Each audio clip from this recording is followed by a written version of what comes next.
coverage from the United Nations headquarters.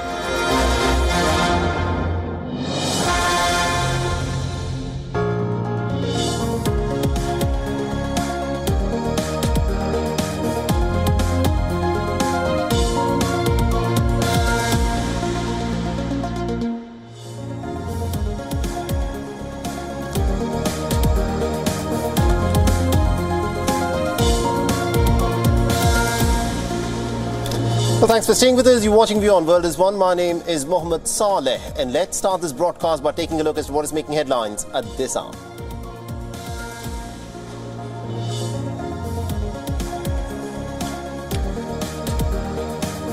The Twitter owner and Tesla CEO Elon Musk has said that he has discussed potential significant investments in India after meeting with the Indian Prime Minister Narendra Modi in New York.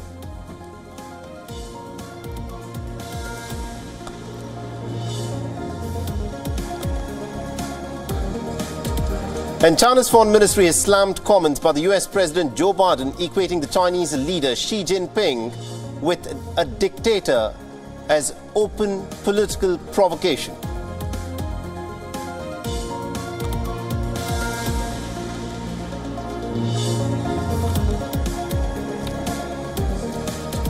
And the United States has announced about $1.3 billion in terms of fresh economic aid for Ukraine. The EU chief has proposed $54 million with a focus on energy and infrastructure needs. The Western leaders have reiterated their support of the Ukraine Reconstruction Conference that is underway in London.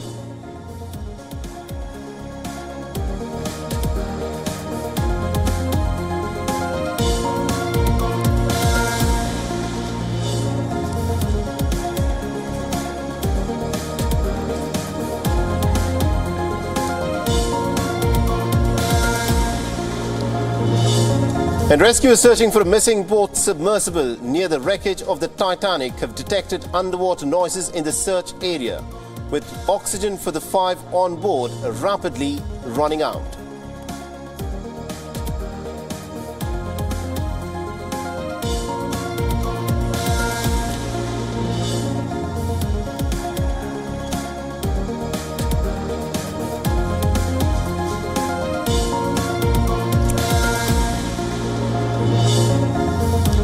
And several thousands of people celebrated the summer solstice at Britain's Stonehenge, watching the sunrise behind the ancient stone circle, built 4,500 years ago.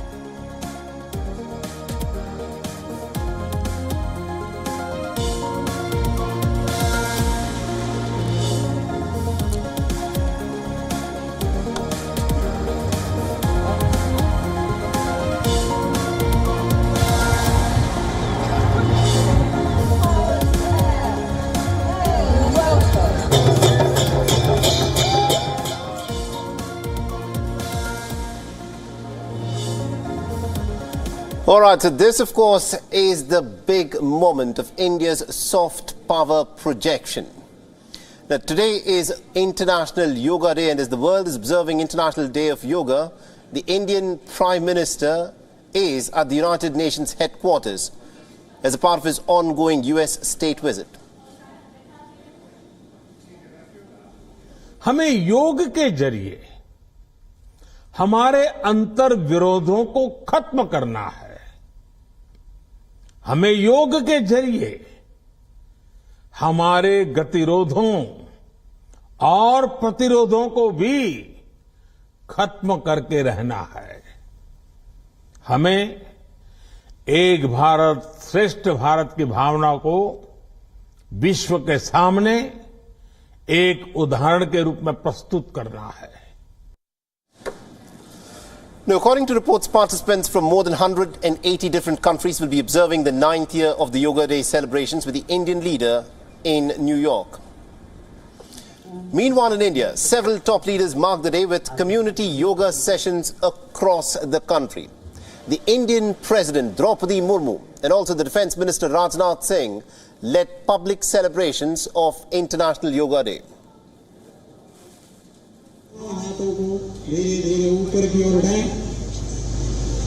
अपनी अंगुलियों को आपस में मिलाते हुए अपनी कलाई सांस लेते हुए घुटने सीधे करें एक बार पुनः दोहराएं।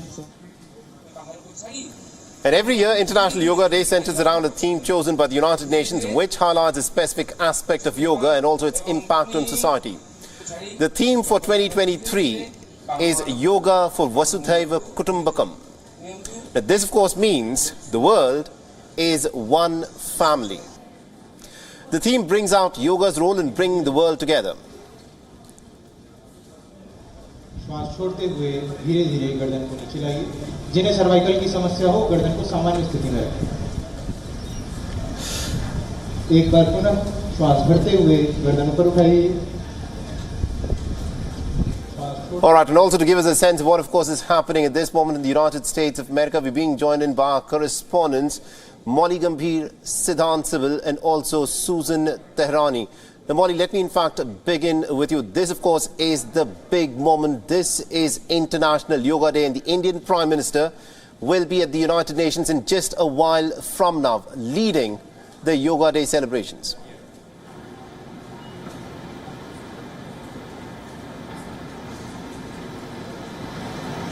Indeed, a full-fledged display of India's soft power, Saleh, and look at what a grand occasion this really is. Now, this is the 9th International Yoga Day, and the journey as far as yoga and India's soft power is concerned has grown immensely in popularity. Not just here in the United States have we seen the impact of that, but around the world. And the way the Indian Prime Minister has been pushing for yoga as a practice, in fact, since 2014, since the time that he pushed for International Yoga Day to be institutionalized, we were in fact speaking to the United Nations General Assembly President just ahead of this grand occasion, who was telling us about how excited he is himself to be a part of this occasion and praising India's role as well on this front. Now, we're going to see this event being attended by eminent personalities from nearly 180 countries,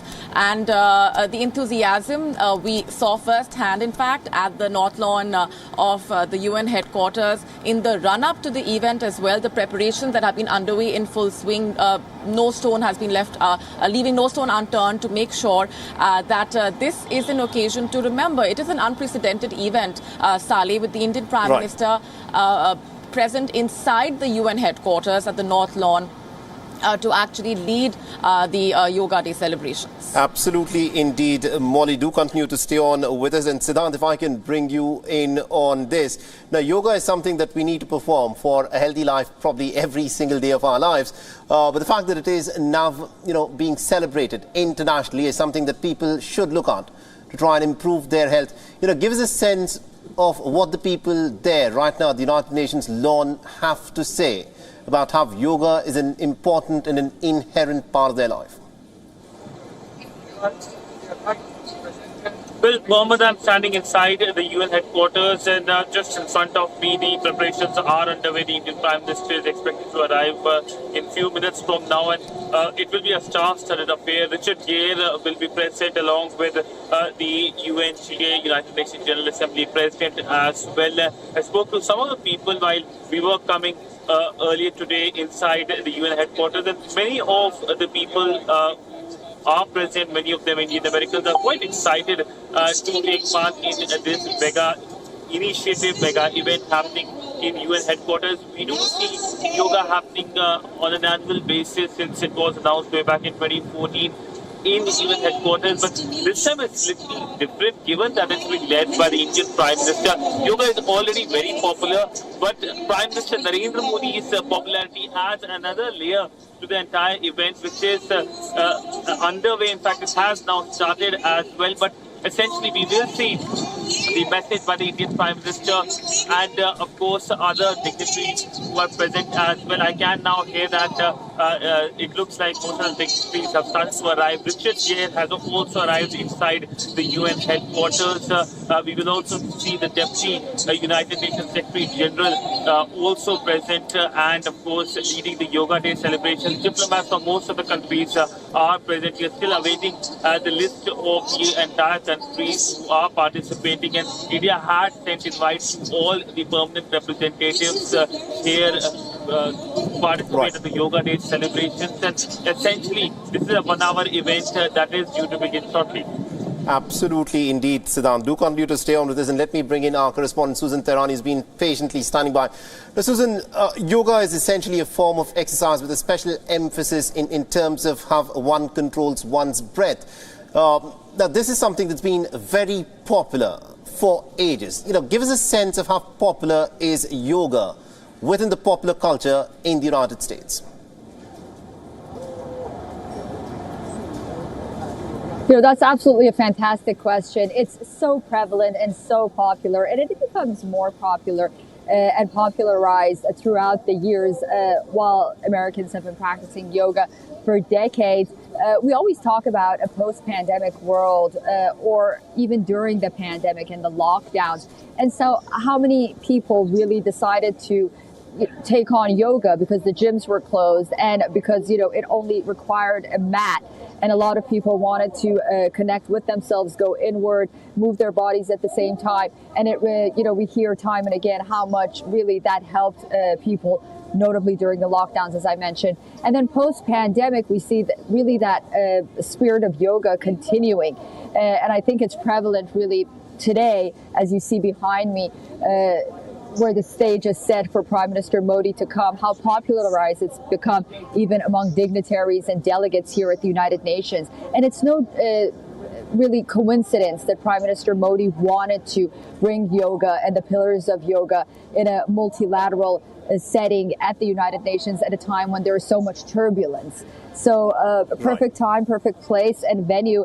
And we're really looking forward to seeing how all of this unfolds, but absolutely very popular. So many fans around the world. Absolutely, indeed. And yoga is, of course, India's gift to the world. And the Indian Prime Minister Narendra Modi, remember, is not the first Prime Minister who, of course, pushed out yoga as such an important and an inherent part of life that people can adopt to lead a healthy life. The first Prime Minister of India, Jawaharlal Nehru, was also a yoga enthusiast, and there's this picture of him performing the Shirshasana. It is an iconic yoga pose, and the picture of the first Indian Prime Minister Jawaharlal Nehru is something that is brought on time and again to emphasize the importance and as to how intricate and how difficult sometimes yoga can be.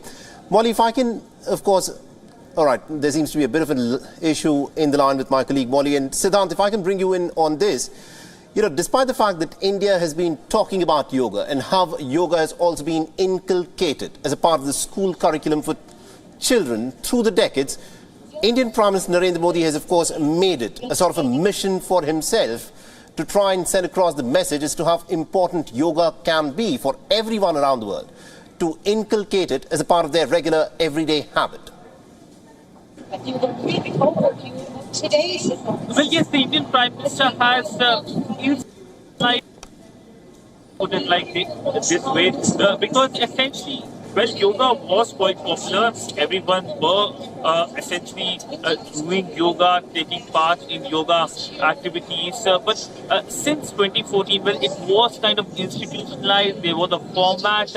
Many yoga essentially schools opened across the world. And, for example, let's talk about West Asia. We know that there was a certain hesitancy when it comes to yoga in West Asia, but it looks like that hesitancy has gone. We have seen visuals of Yoga Day celebrations coming from West Asia. In fact, there is a lady, Nof Barwai, who has been leading the... Right. Yeah, she is the person who has opened the first yoga days and yoga school, and of course leading the Yoga Day celebration throughout the day in Saudi Arabia. So that shows that how popular it has become in West Asia. And now we know that it's spread across the world, from India to the world. Perhaps it can be termed as India's gift to the humanity. Absolutely, indeed. That's exactly how to put it. Yoga happens to be India's gift to humanity. It is something that belongs to everyone. And this is something that's been extremely popular, not just now, not just in the last decade, but for several years. And this is what a lot of people, in fact, do. Every time they wake up in the morning, they perform the different asanas of yoga to stay fit and to stay healthy. And this is something that's been adopted by pop singers such as Madonna, or even Michelle Obama is a practitioner of yoga. And Susan, if I can bring you in on this, give us a sense of the celebrities who are likely to take part at the Yoga Day celebrations at the United Nations headquarters in a few moments from now? To take part, we have a number of celebrities from India taking part as well. The Indian American diaspora themselves, many had been invited, and they told us about that. And then you have high-ranking official delegates, ambassadors also taking part. And, you know, half jokingly, they were speaking with the organizers and saying that, you know, they hope that Prime Minister Modi won't really practice any difficult poses, because many of them are not as limber and lean as someone that regularly practices yoga. So, you know, it's a whole wide variety of people from all walks of life.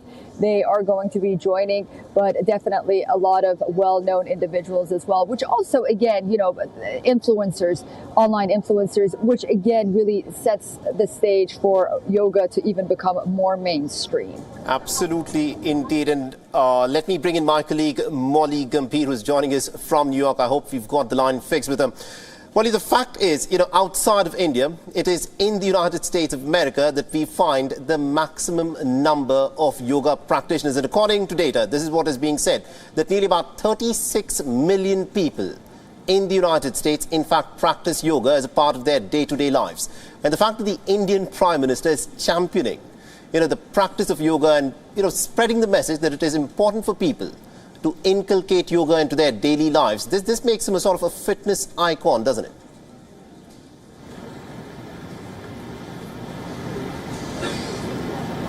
Indeed, Saleh, and I think that is aptly summarized through the theme for the International Yoga Day this year, which is Yoga for Vasudhaiva Kutumbakam, which is yoga for one world, one family. And that essentially describes the very fabric of this event and the message that it sends out, which is to unite the world through the practice of yoga, and also unite yourself. You know, the oneness with yourself that yoga emphasizes on, and the unison of the mind, body and spirit, of course, for mental health being, and the benefits of yoga have been talked about also by through the yoga experts we've been speaking to, and the very fact that we have yoga as a practice which is very much prevalent here in New York as well, as my colleague Susan has been pointing out. You know, the very fact that it has grown in popularity not just here in New York but across the United States and across the world over the past few years, and how India has been spearheading those efforts as well. And that is, of course, symbolic through this event here at the United Nations headquarters as well. And look at how unprecedented it is with the Indian Prime Minister, who himself has been the leader as far as the institutionalization of Yoga Day is concerned, is leading the celebrations. We have the UNGA president attending the event, who, by the way, was also mentioning how his daughter is a yoga practitioner. And we've seen that yoga is no longer considered as a practice which is not known about, or which is something which is distant, but has become a part of people's everyday lives in some way or the other. Absolutely, indeed. And Susan, let me bring you in on this. Now, the Americans, of course, take yoga very seriously. And according to data that's available, it is said that there are nearly about 6,000 yoga studios across the United States of America. And Americans, on an average, spend about $16 billion in terms of the money on yoga classes, on equipment and other accessories every single year. So in the United States of America, yoga appears to be extremely popular, and the trend seems to be catching on more and more. Yeah, that's absolutely true. And as you mentioned, some 36 million Americans practice yoga regularly. That's about 10% of the population, although there are those that practice sporadically. I mean, we have to take those numbers into consideration as well. But also, you know, it's very interesting that we see this wellness industry and the mindful industry really explode in recent years here in the United States and the Western world. And one of the main pillars and the reasons for that really was the popularization of yoga and then meditation as well. And so these sort of went hand in hand, and they created an industry that's very lucrative. And through those practices, through the practice of yoga and meditation, then you have different branches that really expanded. And so, yes, it is a very lucrative business. On the one hand, people are willing to spend money on it a lot more than perhaps they were before. And it's really caught on. It's a trend, but it's also something that people see the results very quickly. And it's really a practice for everyone, and not really all those people that are gym buffs, so to say, but any individual. And I think people see that, and they like the non-judgmental aspect of it as well. Absolutely, indeed. You know, you've summarized it really well, because this is the beauty of yoga, the fact that every individual, irrespective of the age group, irrespective of how fit they are, you know, there are different asanas that each one of them can in fact follow and incorporate in their individual lives. That of course is the beauty of yoga. And these, meanwhile, are the live visuals that are coming in from the United Nations headquarters, where the Indian Prime Minister has of course arrived at the United Nations headquarters. Remember, he's of course a big yoga enthusiast who recognized the importance of yoga, and as to how yoga can help each individual to be the fittest version of themselves. And that of course is the message of International Yoga Day. And these are live scenes from the United Nations headquarters straight out of New York that are in fact being beamed. This is the 9th International Yoga Day. The Indian Prime Minister at the bust of Mahatma Gandhi there, paying his respects to the father of the nation, Bapu.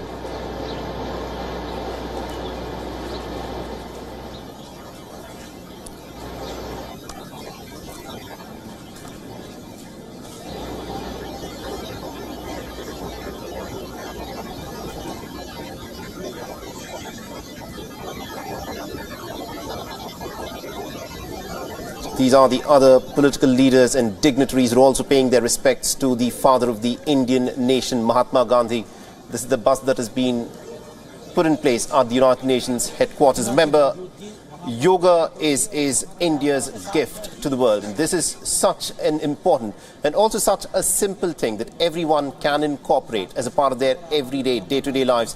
One just needs to spend about 15 to 20 minutes to perhaps be the fittest version of themselves. One does not need to go to fancy gyms, to use fancy equipments, get some fancy trainers. All that one needs is a simple mat on which one can perform the different asanas of yoga, with a special emphasis being laid on breath control, on how people breathe when they are doing these different stretching postures that they get into as part of the different asanas of yoga. And this, of course, is the message that has been put out by the Indian Prime Minister, who himself is a big yoga enthusiast. He has yoga as a part of his day-to-day life.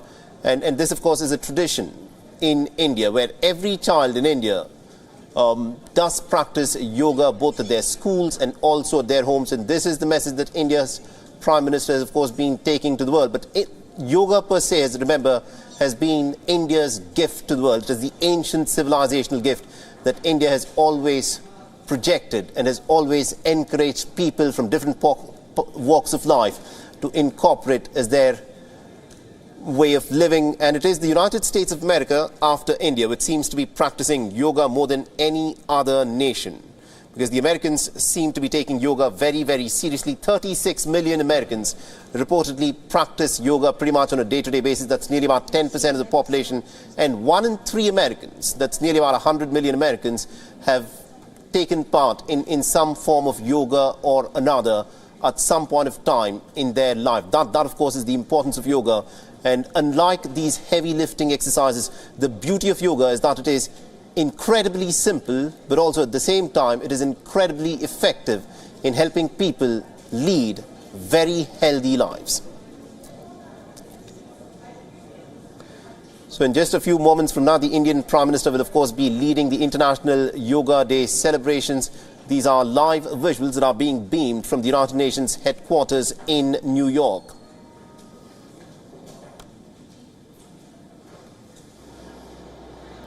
And my colleague Molly Gambhir is still with us from New York. Molly, these are scenes that we're looking at straight from New York, where the Indian Prime Minister has in fact arrived at the venue. at the United Nations headquarters to lead the celebrations of International Yoga Day. And the Indian Prime Minister has, of course, made it a sort of a mission during his Prime Ministership tenure to try and spread awareness about the importance of yoga and as to how people can, in fact, inculcate yoga in their day-to-day lives.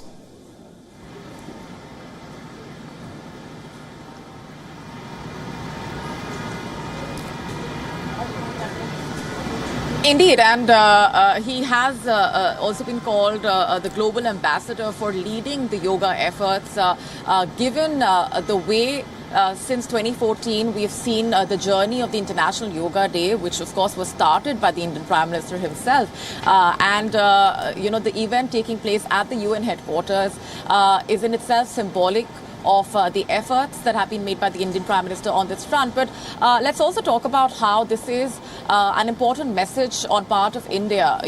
This is an event which is being watched by millions around the world.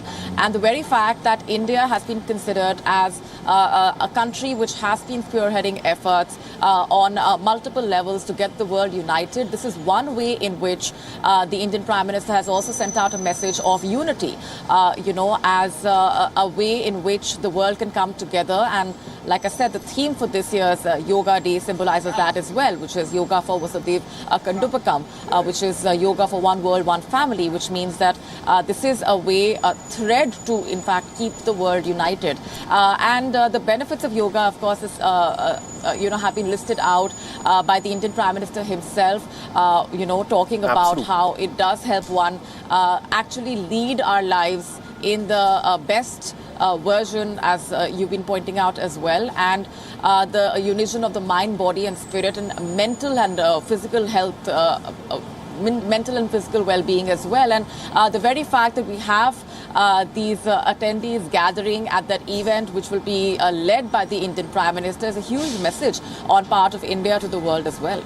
Absolutely, indeed. Molly, do continue to stay on with us, because this is such, an inherent aspect of pretty much every Indian's life, because, every single Indian would have performed some form of yoga or other at some point of time in their lives. Now, these are live visuals that are being beamed out of the United Nations headquarters. Minister Modi ji himself, back in December 2014, who introduced the idea of establishing World Yoga Day to the UN General Assembly.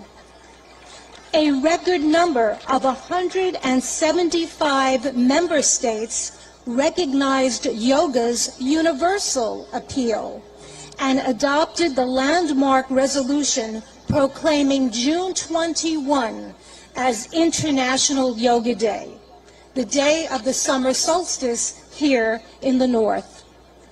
So every 21 of June is World Yoga Day.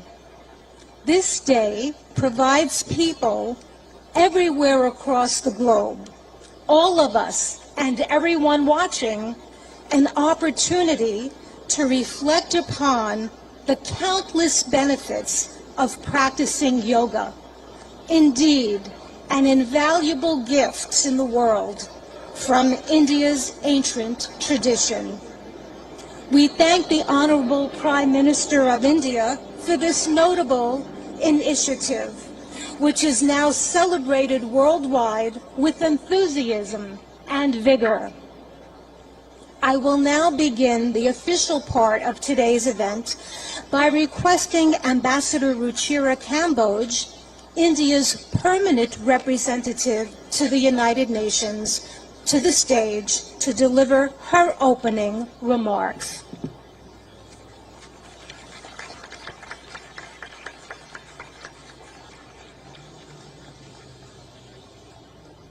Honorable Prime Minister Shri Narendra Modi ji, Mr. President of the General Assembly, Madam Deputy Secretary General, Mr. Mayor, distinguished ambassadors, distinguished guests, and all my dear friends and colleagues from this wonderful audience.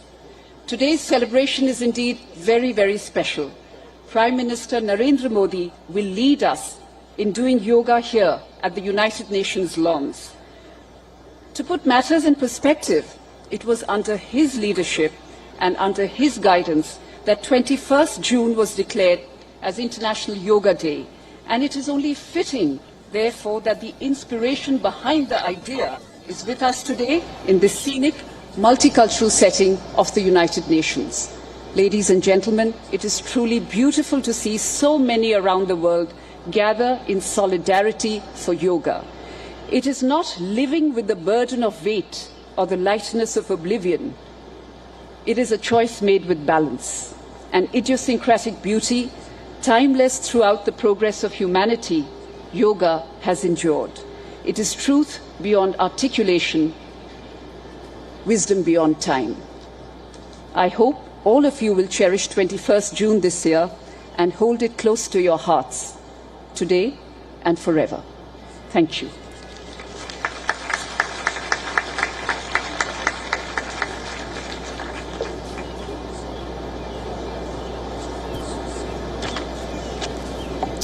Well, if you're joining us at the top of the hour, these are visuals we are getting you from New York, where the Prime Minister is leading the Yoga Day celebrations at the United Nations headquarters, as we said, to commemorate the 9th edition of the International Yoga Day. The day has come to define India's global soft power. The theme for this year's Yoga Day is Vasudhaiva Kutumbakam, which means one earth, one family and one future. As we said, the event is seeing the participation of top UN officials, envoys from across the world, and prominent individuals and celebrities as well. Those are visuals coming in from the UN headquarters. The UN General Assembly Chief, the UN Deputy Secretary General, will also be attending this session. And every year, Yoga Day is celebrated on June 21st, remember, worldwide, not just in India, but worldwide. The concept of Yoga Day was introduced by Prime Minister Modi himself during his 2014 address to the United Nations General Assembly. Since then, yoga has gained a lot of popularity. This is the 9th year running since the UN recognized June 21st as the International Yoga Day. And Prime Minister Modi is, remember, on a 3-day visit to the United States.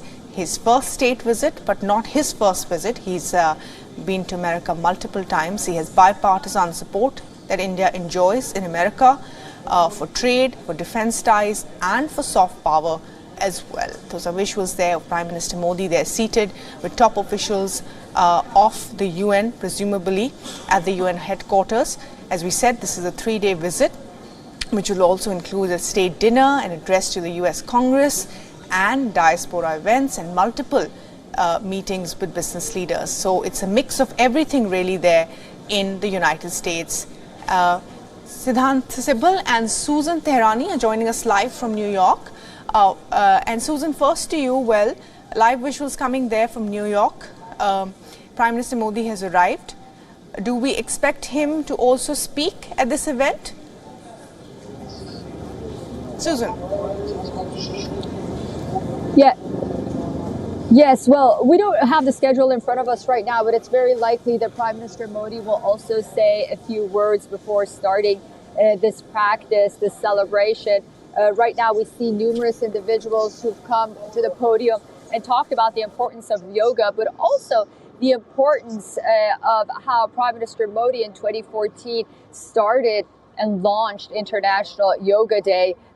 He really lobbied here at the United Nations and made this day what it is today, 9 years on. And we really hear that allude from the speakers one after the other as well. Of course, we heard the Indian ambassador to the United Nations speak and numerous other individuals, the organizers as well. And it's very likely that Prime Minister Modi will also say a few words before starting this practice. Right. And Susan, of course, several senior, members of the UN headquarters are also there at this, at this event. And this really showcases India's soft power, the fact that Prime Minister Modi introduced yoga to the world and the UN recognized it, and it's the 9th year running now. Absolutely. India's soft power in a full display. Yoga at this point really is a diplomatic tool for India. There is no other way to describe it. And we see that at the forefront really not only today with the celebrations of today, but how successful it has been in becoming mainstream, not only here at the UN, in the United States, New York specifically, but also around the world as well. I mean, you really have individuals here in the United States that are required to practice yoga even when they're incarcerated behind bars, because they've realized the importance and the effect that it has on a person's mental and a physical state. And then you have people that are young as elementary school students who really go to yoga class right now here in the United States. It's not required. We wish that it was like it is in India. But, moving forward, we really see how yoga has been embraced with open arms. And one of the reasons for that is because everyone can practice it. It's really not for the rich, the poor, the savvy, the famous, the fit. Everyone can really get on their mat, and it's a very non-judgmental practice. And I think that's very important in the world that we're living in right now. And this was really, in hindsight, I think Prime Minister Modi's vision that our world will be evolving, and something that will stay with us and true to us will be something like the practice of yoga. And we see how successful it is right now. Right. So we have Eric Adams, New York's mayor, right now speaking. Let's listen in. He's also here with us. We can just dip into that and then come back to Siddhant. Children to have breathing exercises in the morning as they start their school day, to challenge the mental health issues that's impacting us. But there's a larger challenge for all of us. What we do on the mat in practicing yoga must become what we do on the streets and in our countries. We cannot become universally connected through the yellow mats we lay on, but disconnected as we move through our communities. Use the spirit and emotions of yoga to challenge and fight against war, to fight against gender oppression, to fight against violence, to fight against the lack of clean water, to fight against the food insecurity, to fight against the destruction of our planet.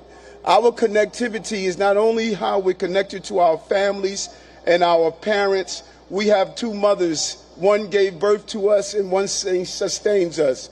Yoga keeps us connected to both mothers and connected to each other.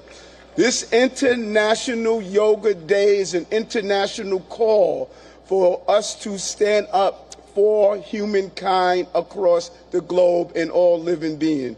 I'm proud to be here, and I'm proud to symbolically represent this city as stating the International Yoga Day is an international call that we will be a leader here in New York City, as you are a leader in your own environments. Thank you for allowing me to rejoice with you today. Right. And Siddhant Sibal is also with us. And those are visuals, of course, of the Prime Minister there being greeted by the UN officials as well as the Mayor of New York. Now, Siddhant, as we've been saying that, 180 countries observe International Yoga Day. This is a great success for India, brought by the Prime Minister himself, who has advocated that yoga is a universal concept, goes beyond Hinduism, just the Hindu religion, beyond Hinduism, it's all encompassing. Well, a lot of enthusiasm, I can say, Bhairavi, as the Yoga Day celebrations have started here at the UN headquarters. In the past as well, UN has witnessed Yoga Day celebrations, but this time it's different, given it's being led by the Indian Prime Minister Narendra Modi. We have seen dignitaries now started to speak on the dais. He's joined by the Deputy United Nations Secretary General Amina Mohammed, and there are, of course, a studded list of offers a haven of calm. It can reduce anxiety and promote mental well-being. It helps us to develop discipline and patience. It connects us to our planet, which so badly needs our protection. And it reveals our common humanity, helping us to understand that despite our differences, we are one. On this International Day of Yoga, let us embrace the spirit of unity and resolve to build a better, more harmonious world for people, planet, and ourselves. Right, that was the message of Antonio Guterres, the Secretary General of the United Nations, on this day. And Siddhant, sorry to interrupt you, go ahead. Well, yes, of course, as I was talking about the presence of dignitaries, but I believe that you might have to dip in the back because there are more dignitaries who are now speaking and addressing the people who have come here to do yoga. This is a kind of chilly morning here in New York, but a lot of enthusiasm, especially by the members of the Indian American diaspora who are present in huge number. We saw the Indian Prime Minister starting his Yoga Day celebrations by paying homage to Mahatma Gandhi. The bust was inaugurated last year by the Indian External Affairs Minister Dr. S. Jaishankar. Right, absolutely. Chaba Koroshi, President of UN General Assembly, Her Excellency Amina Mohammed, Deputy Secretary General of the Union, His Excellency Eric Adams, Mayor of New York, and my dear friends from all over the world. Namaskar. Friends, on this fine morning, we are gathered here at the United Nations, at the meeting point of entire humanity. In this wonderful city of New York, I know many of you have come here from far away. Most of you have woken up before sunrise and made the effort to come here. I am delighted to see you all, and I thank you all for coming. Friends, I am told that almost every nationality is represented here today. And what an amazing cause to bring us all together, yoga. Yoga means to unite. So your coming together is an expression of another form of yoga. I remember about 9 years ago, right here at the UN, I had the honor to propose celebrating the International Day of Yoga on 21st June. It was wonderful to see the entire world come together to support the idea back then. I've just paid respect to the brave UN peacekeepers. In 2015, I had called for a new memorial to be built at the UN in their memory. And last week, the whole world joined hands with India to make this reality soon. As the largest troop contributing nation, we are grateful to all nations for their expression of support to this noble cause. Last year, the entire world came together to support India's proposal to celebrate 2023 as the International Year of Millets. Millets are a superfood. They promote holistic health and are good for environment too.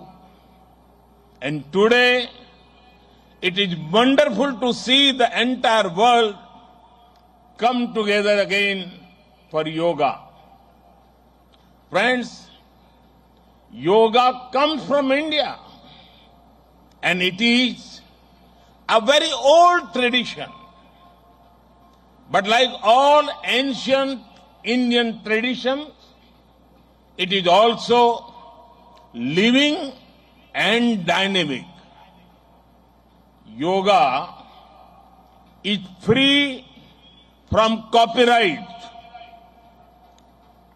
free from patents, and free from royalty payments. Yoga is adaptable to your age, gender, and fitness level. Yoga is portable. You can do it at home or at work or in transit. Yoga is flexible. You can practice it alone or in a group, learn from a teacher or be self-taught. Yoga is unifying. It is for everyone, for all ethnicities, for all faiths, and for all cultures. Yoga is truly universal. Friends, when we do yoga, we feel physically fit, mentally calm, and emotionally content. But it is not just about doing exercise on a mat.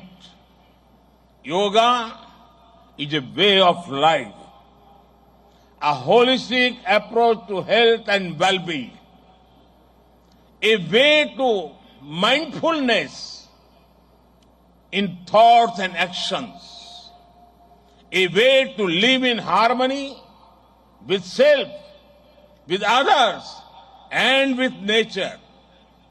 I am delighted that many of you are working on scientifically validating different aspects of yoga. Indeed, this is the way. Friends, I know you are all keen to get started. Well, so am I. I want to thank the United Nations for hosting us here today. I am grateful to the mayor and the city of New York for all their help and support in making this event success. And most of all, want to thank you all once again for being here today. Let us use the power of yoga not only to be healthy, happy, but also to be kind to ourselves and to each other. Let us use the power of yoga to build bridges of friendship, a peaceful world, and a cleaner, greener, and sustainable future. Let us join hands together to realize the goal of one earth, one family, one future. I conclude with a wish. Sarve bhavantu sukhinah, sarve santu niramaya. May everyone be happy. May everyone be healthy. Thank you.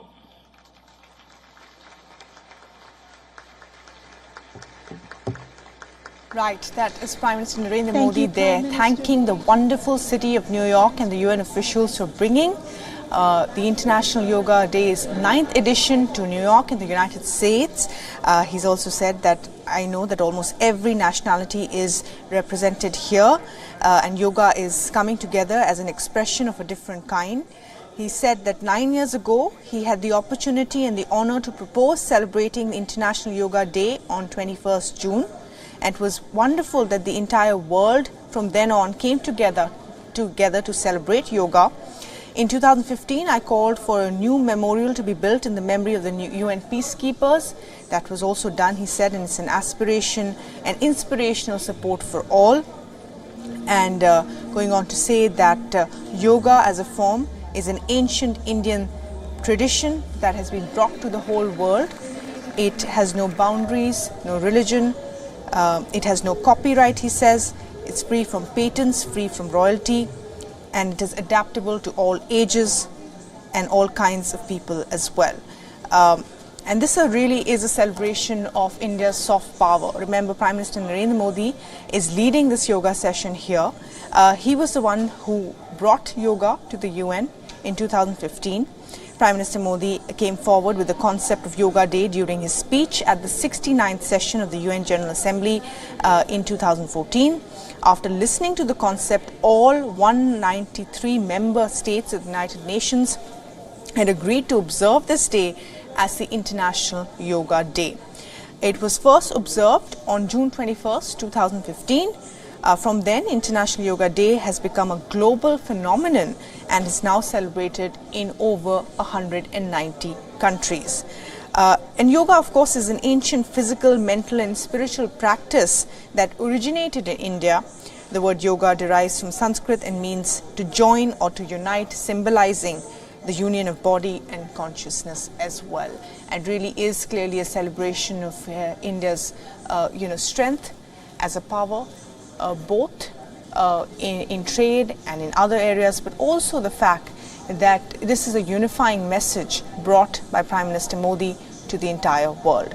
Susan Tehrani is still with us, I presume, from the UN headquarters. And Susan, Prime Minister Modi there, visuals of him practicing yoga with members of residents and members of New York that represent, hundreds of countries, as he said, as well. This is really a remarkable feat. It really is. And, you really see that while there are so many people here, if I could just share with you, the mood and the atmosphere is very quiet and it's very calm, actually, despite the fact that this is one of the most busiest days here at the United Nations. We usually don't have this many people from all walks of life gathered in one place, but with one mission, and that's to practice yoga. And I think that's the power of today, is everyone is here for a single cause, for a single practice. And regardless of where they've come from, what country, as Prime Minister Modi said, gender, the level of how much they're experienced in doing it or not, they've come, they've sat on their mat, and they're starting their practice right now. Right. And, Prime Minister Modi's, address to the yoga session was short, but important. He, in a sense, defined what yoga meant to the world, how it was a unifying factor. And, those are important words given the current situation in tensions worldwide. If, yoga can be a unifying factor, the message is larger there. Yeah, absolutely. Really a tool of soft power, but also diplomacy. During these turbulent times, on the one hand, and on the other hand, really we see a world that's so polarized. Here in the United States, we are polarized, and around the world there is this fight against authoritarianism and democracy, really battling it out, and individuals really trying to pull in different directions. And I think it was no accident that Prime Minister Modi really wanted this event here at this time at the United Nations, where there are so many different thoughts and perceptions, and to really bring that message that unity might be the best path forward right now. Maybe not in all aspects, but there are issues that the world can come together. Right. Susan, stay with us. We're just going to dip into these visuals and come back to you in a bit. Sanjnana upasate Sanjnana upasate Sanjnana upasate.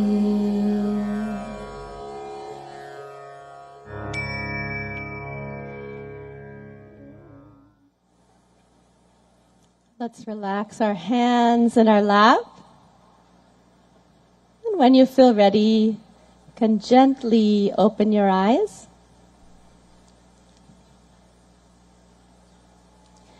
We'll start our yoga sadhana, our yoga practice, with some loosening exercises to increase the circulation in the body. So let's stand up. We'll start in Samasthiti, alert posture. So the feet 2 to 3 inches apart from each other in parallel. Stand with the spine tall. And let's bring our hands onto our waist. We'll do neck exercises first. Be careful in case of any neck injuries or cervical spondylitis here. Let's inhale, stretch the spine. Exhale, bring the chin to the chest as much as you can, all the way to the chest. Inhale, raise the head back up. Exhale, let the chin and head fall back, face to the sky. Inhale, head to the center. Exhale, chin to the chest. Relax. Inhale, bring the head back to the center. Exhale, let the head go back, stretching the front of the neck. And one more time, inhale to the center. Exhale, chin to the chest. Stretch the back of the neck. Inhale the head to the center. You can smile. And exhale, let the head go back gently. Open the throat and chest. Inhale back to the center. Relax. Good. Keeping the hands on the waist, we'll twist the neck from right to left. Be careful not to jerk the neck. Let's inhale, stand tall. Exhale, turn the chin over the right shoulder. Look all the way over to the right. Feel the stretch in the left side of the neck. Inhale back to the center. Smile. Exhale, the chin over the left shoulder. Feel the stretch in the right side of the neck. Good. Inhale back to the center. And exhale, chin over the right shoulder. Look as far as you can. Right. Siddhant Sibal is still with us and is joining us live. Siddhant, so clearly a major transition there for Prime Minister Modi. In the morning, he had business talks with, CEOs, including Elon Musk. And now he's transitioned into yoga for the International Yoga Day celebrations. And again, a packed schedule ahead in Washington. Well, yes, the Indian Prime Minister leaves to Washington from the Yoga Day celebrations that approximately around 10:30 a.m. local time. And then, of course, we know it will be a packed agenda in Washington as well as he meets CEOs. And, of course, there is a scheduled meeting with the U.S. President Joe Biden as well. But after the Yoga Day celebration, that essentially brings the color to the entire visit. We will see hard diplomacy in Washington, where focus will be as to how there can be convergences between Washington and New Delhi in several domains, and defense tops the area of priority. Now it's given that there will be announcements on defense, including, of course, the Predator drone deal and, of course, the GE jet manufacturing deal in India, but also on critical technologies. Both India and the US are keen when it comes to removal of barriers, and India is keen to get technology from United States, given its growing needs. It has, of course, it's the most populated country. It is the 5th largest economy, and emphasis, of course, from the Indian side has been to have a good relationship with Washington. But it is reciprocal as well. We have seen bipartisan support in US for India. And in the first 2 decades of this century, we have seen the Bush administration, the Biden administration, the Trump administration. Now, of course, the focus remains that how relationship can be further emphasized on the closeness, but also on how the relationship can play an important role in the stability of the world. We know that both India and the United States are acutely aware of the Chinese aggressive actions in the Indo-Pacific, and both countries have been having conversations around it. So a lot of diplomacy in Washington, but today, of course, here at the United Nations headquarters, the emphasis on Yoga Day. And as the Indian Prime Minister pointed out, the holistic approach yoga provides. But one thing that needs to be pointed out, that he also pointed out to the UN peacekeepers. India is the largest troop contributing country to UN peacekeeping, and just last week India managed to pass a resolution that called for building a memorial for UN peacekeepers. It will be built here in the UN campus, and this is something that the Indian Prime Minister had suggested way back in 2015. Right. Clearly, Prime Minister Modi there wearing several hats there in New York and Washington, transitioning from business talks to yoga, bringing yoga to the global stage, as well as now hectic diplomacy that will take place in Washington. But also this morning, Siddhant, of course, meetings with Elon Musk, Ray Dalio, who is an investor with a hedge fund, Bridgewater, an American astrophysicist, and he will be meeting business leaders multiple times during this visit, as you were talking about the defense sector and the importance being attributed here by both sides. Business clearly on the table as well as, of course, yoga and culture and art and everything else as well.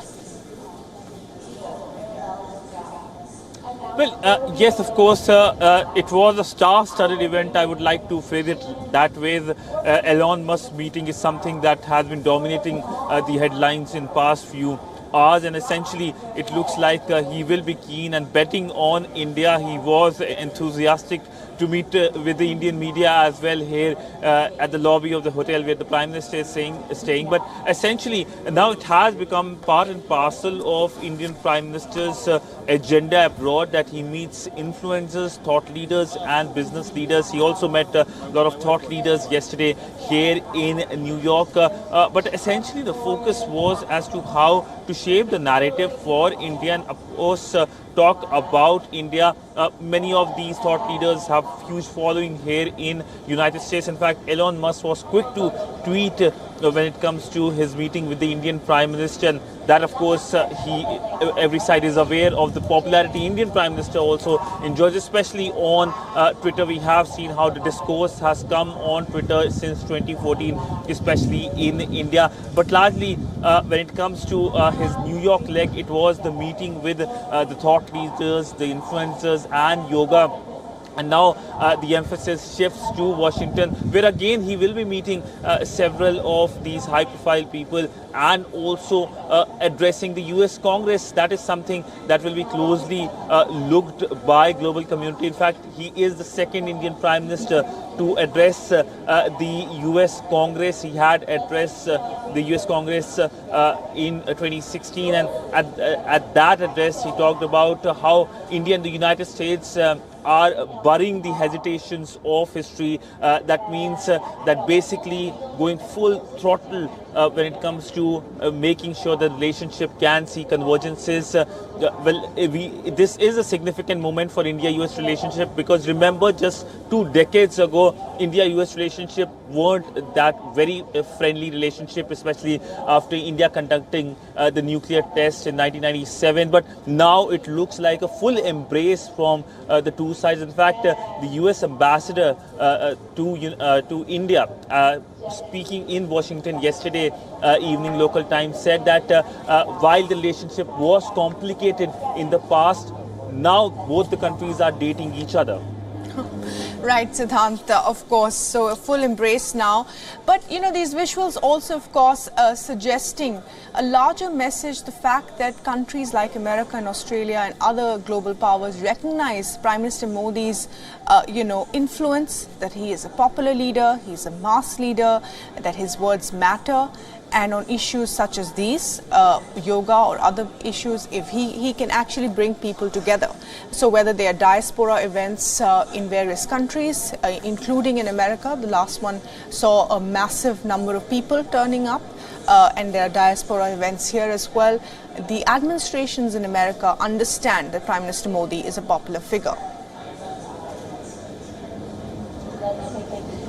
Well, yes, of course. In fact, there have been various nuggets to share about it. The Australian Prime Minister calling the Indian Prime Minister as the boss. Just yesterday here, local time, we saw Elon Musk saying that he's a big fan of Prime Minister Narendra Modi. So these small gestures or comments are something that are much talked about. Now, everyone will be focusing as to how President Biden embraces or greets the Indian Prime Minister, a warm hug as we have seen in the past, a warm handshake, or what comment he makes for the Indian Prime Minister is something that will be closely watched. But essentially, the Indian Prime Minister's popularity has grown leaps and bounds globally. We have seen the leaders liking him. Papua New Guinea, for example, was the latest. The Prime Minister touched his feet in a very traditional Indian gesture, and speaking to WION, he talked about how he sees the Indian Prime Minister as a global statesman. In fact, the Yoga Day at the United Nations headquarters is not new. It has been celebrated almost every year since it came into being in 2014. But this time the popularity has seen another layer being added with the Indian Prime Minister adding his own popularity. We have seen all the diplomats, in fact, behind me doing yoga along with the Indian Prime Minister, and he's joined by none other than the President of the United Nations General Assembly, the Deputy Secretary General of the United Nations. In fact, the Secretary General of the United Nations would have also joined this affair, this event, but he is right now in Paris for the Global Financial Pact meet, where of course India is also represented by its finance minister. So all in all, it's a packed next few days, and this will see a visible manifestation of how the relationship has transformed between India and US. And as the Indian Foreign Secretary described the relationship as, it's a very good relationship, and this visit is being dubbed as a milestone visit, given that this is a official state visit, the first official state visit of the Indian Prime Minister to United States. Absolutely, the first state visit by Prime Minister Modi. The relationship has moved leaps and bounds between these two countries. It has in a sense also been fastened, this relationship coming together and closer by the Russia-Ukraine war. Notwithstanding India's support or equidistance on the Russia-Ukraine war, the US has made its position clear that it continues to see India as an important player, particularly in the Indo-Pacific. There are defense deals that are going to be signed. There's technology transfer that America was not willing to do earlier, but is now on the cards. And there's also business on the table. But it's also, this visit is also, Siddhant, in many ways an attempt to minimize some of those differences, reduce them, particularly on oil imports and things, and also the transfer of technology that America was so hesitant about just 2 years ago is something that is happening now. Well, yes, of course, every substantive relationship has its own set of differences as well, and India-US relationship is no different. Russia, of course, is an example of how divergent India and United States can be. United States almost on a regular basis has been condemning Russian actions in Ukraine, while India, of course, has maintained a position, a neutral position, but as the Indian Prime Minister has put it in his interview to Wall Street, that it's a position for the peace. The Indian Prime Minister calling for dialogue and diplomacy. India, of course, has been balancing its relationship when it comes to Kremlin and White House, but India has a time-tested relationship with the Russians, and this is something that India has been publicly talking about several times last century. For example, the Indian side was supported by the Soviet Union several times, especially in 1971 war, the war of aggression by West Pakistan in East Pakistan. But essentially, this is past. India is looking forward to a future, building a new future, and a future where there is diversification for its needs, especially the defense needs. Now, the India-Russia relationship is based on pillars like space, now energy, and of course defense one. But if you look at the relationship between India and the United States, it's much more divergent in terms of not only defense, now of course space as well, but also people-to-people relationship. It forms the substratum of this relationship. If you ask any Indian where they would like to go, many would like to say that they would like to go to United States, and make United States their home. Not that many won't be keen to Russia, but there will be a preference for United States.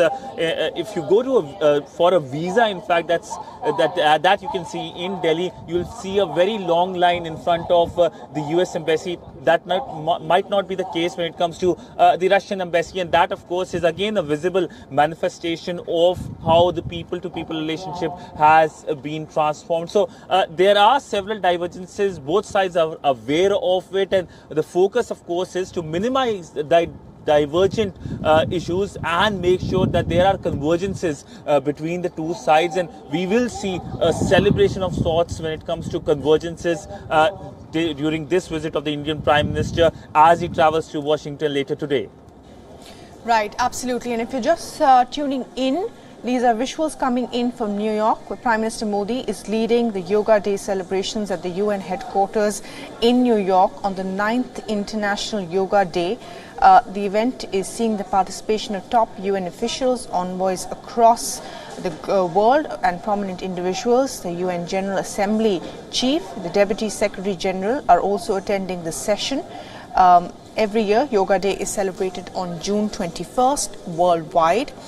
The concept of Yoga Day was introduced by Prime Minister Modi himself during his 2014 address to the UN General Assembly.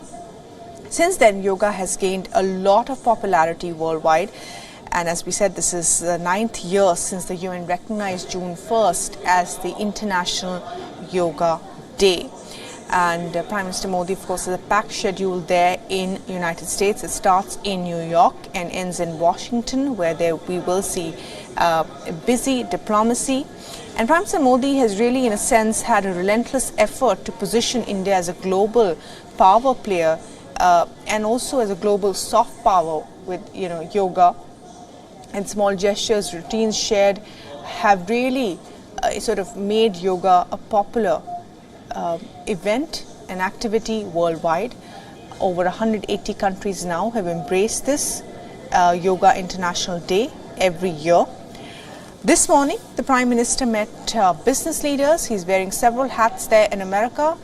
He's meeting business leaders. He is leading a Yoga Day celebration, and he will be flying out to Washington later tonight. And there, of course, he will be hosted by President Biden and his wife, Jill Biden, for a state dinner. He will also be addressing the U.S. Congress for the second time. There will be diaspora events. He will also be co-hosted for a dinner by Kamala Harris, the Vice President, as well as the U.S. Secretary of State. America is increasingly according more and more importance to India as a viable partner in Asia, in the Indo-Pacific. But when asked about whether India was being seen as a counter to China, John Kirby, the strategic head of communications, said it was a no. But India in itself was an important partner for America. In the last 2-3 years or over the last decade, this relationship has grown from strength to strength, whether it is in trade or in defense. In the run-up to Prime Minister Modi's visit to America, we saw top US officials in India.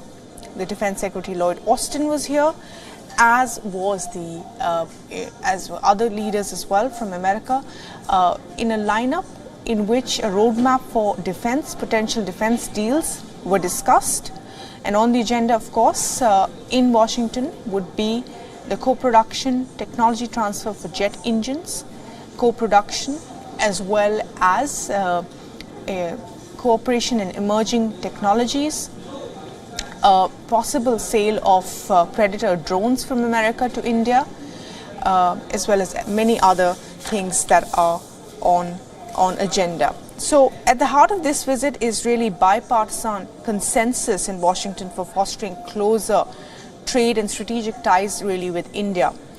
And on the defense side, as we know, the thrust of the US government has been to place India within a closer ambit of defense ties. From America's side, of course, several things are on offer. As I said, jet engines, Predator drones, industrial defense cooperation as part of the US-India initiative on critical and emerging technologies. But today, the focus is on celebrating Yoga Day, and embracing it as a unifying factor for countries, for individuals and for communities as well. This is the message that the Prime Minister is trying to give out to the world of how yoga is all encompassing, it is unifying in the same, in many senses.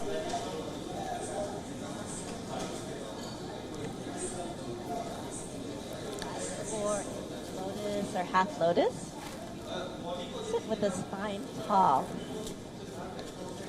And Siddhant Sibal is still with us. And Siddhant, you know, as we focus on these visuals here, the fact is that in the run-up to this, this visit by the Prime Minister, there were hectic parleys, hectic negotiations. The importance being given to deliverables in this visit was the fact that top officials from America were here just before Prime Minister flew out, a week or two before he flew out to America. Well, yes, ahead of the visit, there were several visits as well. In fact, we saw the visit of the US NSA to Delhi. We also saw the visit of the US Defense Secretary to Delhi. Both the visit this month. We saw the US Commerce Secretary visiting India, and of course playing holy with the Indian Defence Minister's visual, which are still recalled. We also saw visits from the Indian side, including by the Indian Foreign Secretary Vinay Mohan Kwatra as well to Washington, and that of course shows that how both bureaucracies are essentially engaging with each other on a regular basis, the ministerial level engagement also taking place on a regular basis. And the message from both sides is that as this engagement increases, it has a wider impact in the relationship.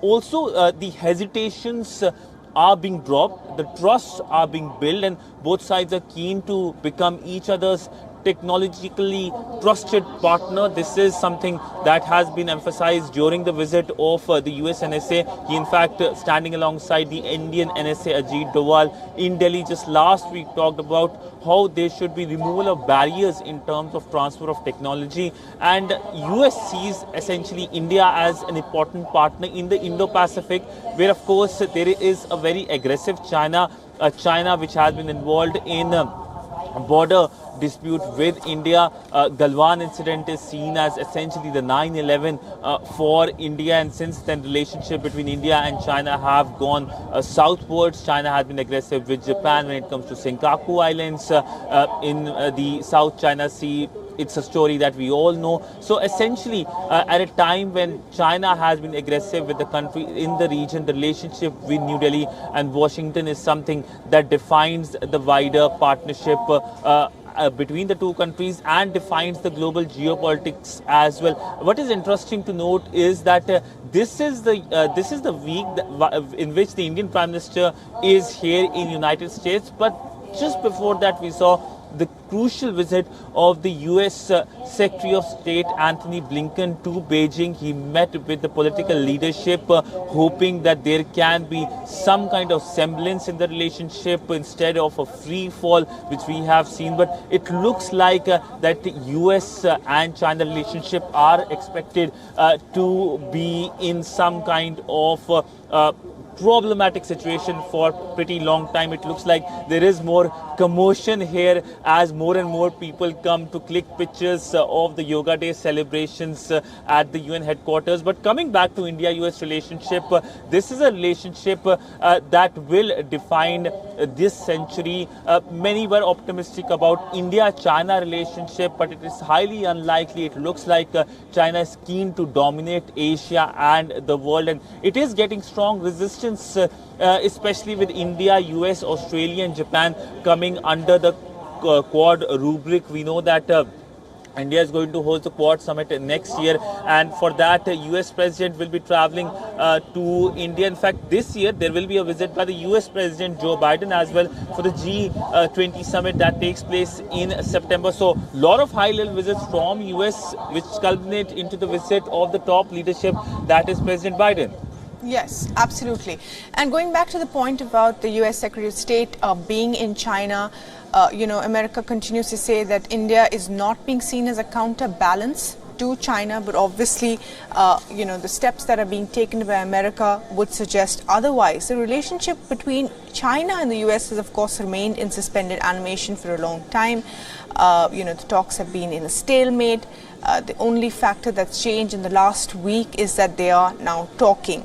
I just want to point out to a statement that was made by the strategic communication head in the United States, John Kirby, who said, "We're hosting India on an official visit to put our cooperation on an inexorable trajectory to support India's emergence as a great power."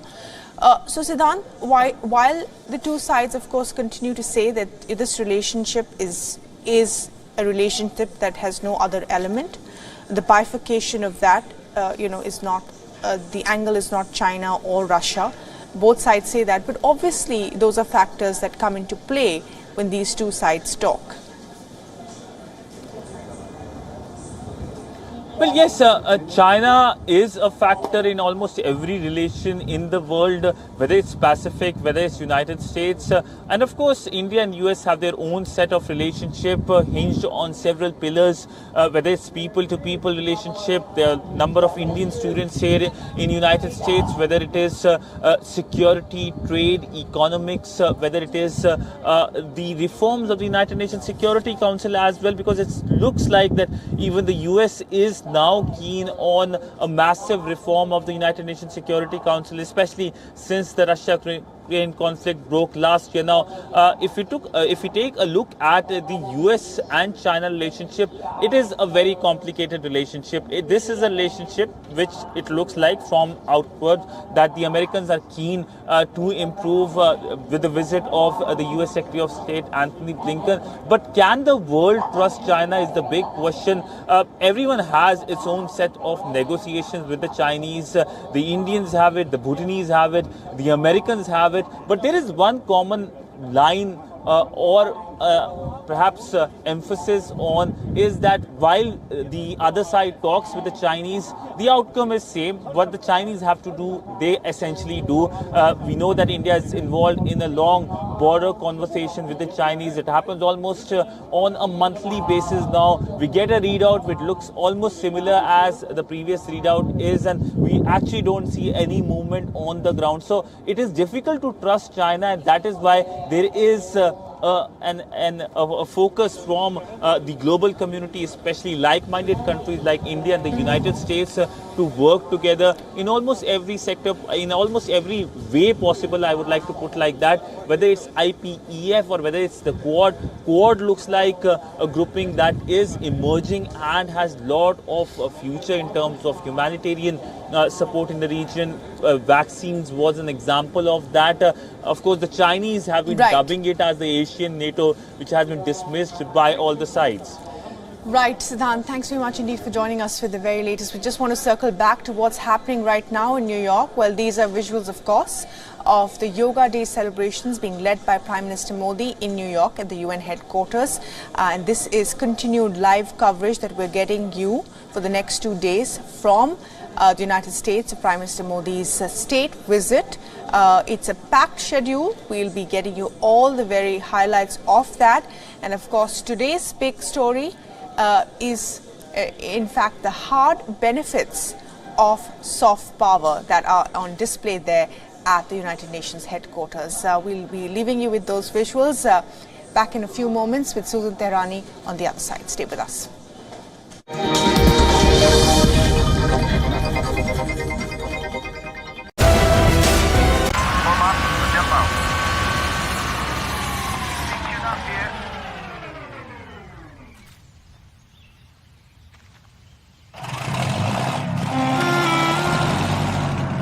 आने वाली खुशी के लिए एक ख्याल ही काफी है। ईबिक्स cash हर खुशी के लिए काफी है।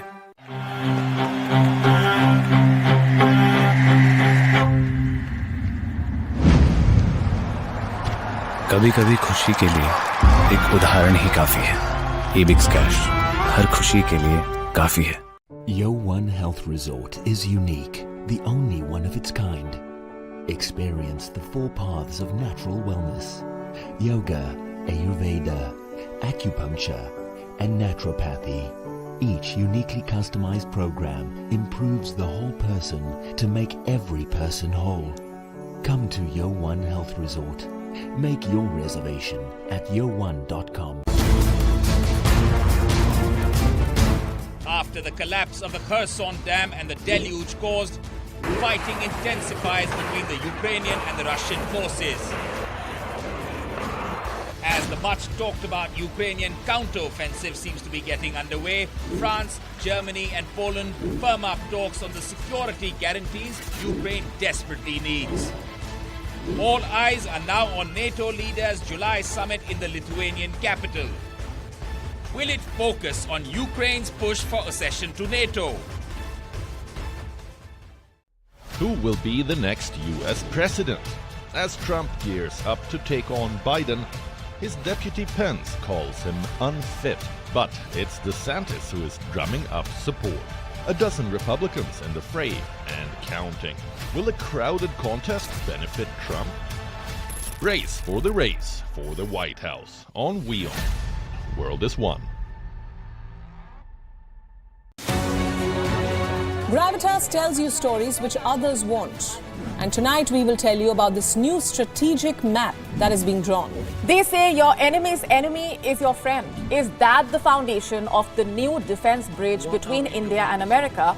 This is what separates us from others who claim to be telling you global stories that matter. In the last 3 days, WION has been traveling across Syria. You are in Latakia city right now. Tell us, what is the situation on ground? At Gravitas, we don't just tell you stories from selected countries from around the world. 2 years since the Myanmar military coup, the people of Myanmar continue to live in a nightmare. Because it does not suit their propaganda, or because they are too scared to speak truth to power.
Stay connected with the world through WION. Like the page on Facebook. Follow us on Twitter for new alerts. Instagram for videos and images. And the website for the latest news, views and analysis. WIONews.com. World is One.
Resort is unique, the only one of its kind.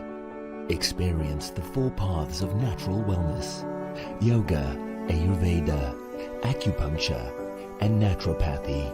Each uniquely customized program improves the whole person to make every person whole. Come to your...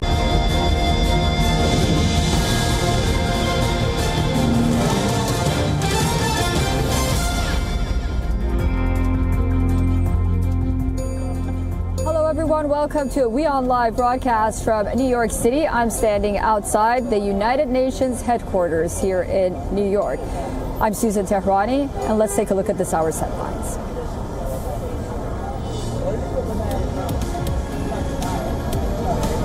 Prime Minister Modi at World Yoga Day UN headquarters.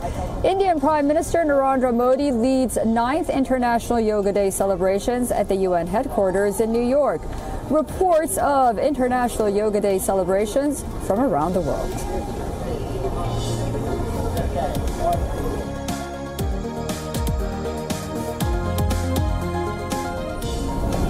Kremlin lashes out on U.S. President Joe Biden, equating Xi Jinping with dictators, says the comments reflects Washington's unpredictable foreign policy. The dictator remark comes after U.S. Secretary of State Anthony Blinken's Beijing visit.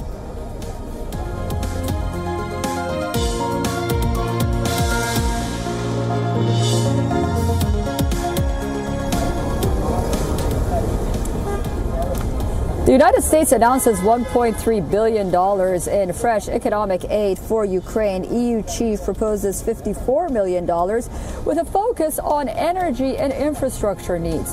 Western leaders reiterate support at the Ukraine Reconstruction Conference underway in London.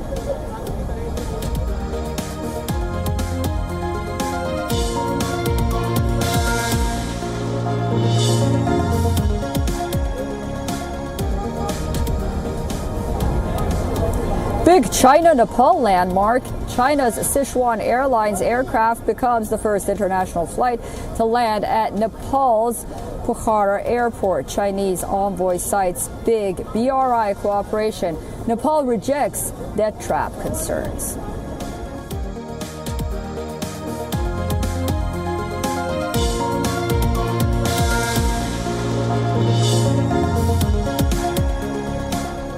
Underwater noises detected in the search for missing sub in North Atlantic, says the U.S. Coast Guard, as rescuers race against time to find the vessel, with oxygen on board continuously depleting.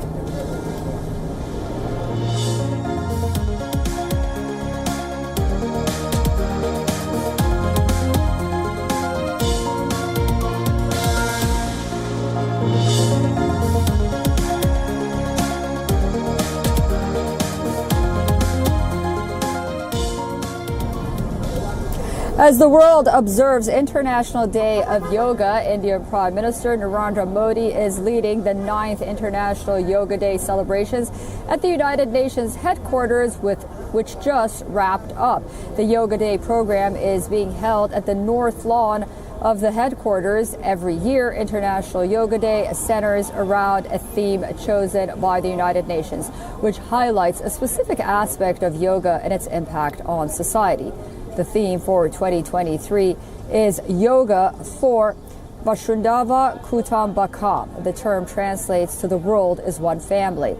According to reports, participants from more than 180 countries are observing the 9th year of Yoga Day celebrations with the Indian leader in New York. UN General Assembly President, Deputy Secretary General, as many as other diplomats and UN officials were at the event. After the Yoga Day program, the Indian Prime Minister will depart for Washington, D.C., where he will attend a background briefing by Assistant Secretary of State for South and Central Asia, Donald Lu. He will then take part in a cultural event at Freedom Plaza before flying to Virginia. And as a part of the official state visit to the United States, First Lady Jill Biden will host Prime Minister Modi at the National Science Foundation in Alexandria for an event highlighting career-connected learning and workforce training programs. The First Lady and the Indian Prime Minister will meet with students from both countries and participate in a moderated conversation. The centerpiece of Prime Minister Modi's U.S. visit will happen on the 22nd of June. The White House will roll out the red carpet when Joe Biden hosts Narendra Modi.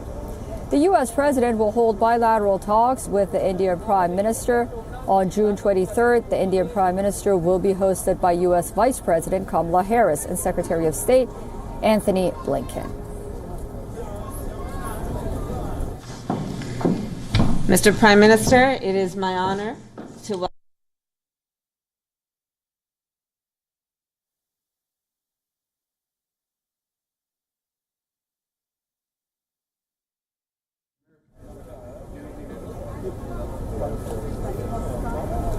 For more on this, we are being joined by WION's principal diplomatic correspondent, Sudan Sabal, who is inside the United Nations headquarters. Hi, Sudan. Seems the event just wrapped up. Yes, hi Susan. I am here at the north lawn of the UN headquarters, and behind me several people after doing yoga are leaving. I'm trying to speak to many of them excited, and I would like to tell you something which has been just announced, that it has created a Guinness World Record for the maximum number of nationalities doing yoga together. 135 nationalities took part in this yoga event where we were part of, you and me as well, and it just got over. We saw the addresses by the dignitaries, including by the Indian Prime Minister, who of course essentially talked about the holistic way in which yoga helps everyone, and it is something that can be essential to modern lifestyle. We also talked about the UN peacekeeping. We know that India is the largest troop contributing country when it comes to UN peacekeeping, and just last week a resolution was spearheaded by Indian diplomats, the Indian ambassador to the United Nations, Ruchira Kamboj, that essentially calls for creation of a memorial for those UN peacekeepers who died during conflicts. This is an idea that was proposed by the Indian Prime Minister way back in 2015, and now of course it will be implemented in 3 years' time. But it was Yoga Day that, of course, stole the show today morning here in New York. Most of these people you can see around me are now going towards the breakfast. A typical Indian breakfast is expected to be given to them. Perhaps millet, something that India has been emphasizing on. But largely, we know that the Yoga Day celebration was to project India's soft power. Indian Prime Minister Narendra Modi has given the idea of Yoga Day way back in 2019, and since then it has become a celebration of sorts. More and more people are now coming towards me. Let me just try to, ma'am, would you like to speak to us? Would you like to speak to us? Yeah, come. So, how do you find this Yoga Day celebration? You can come here. Great.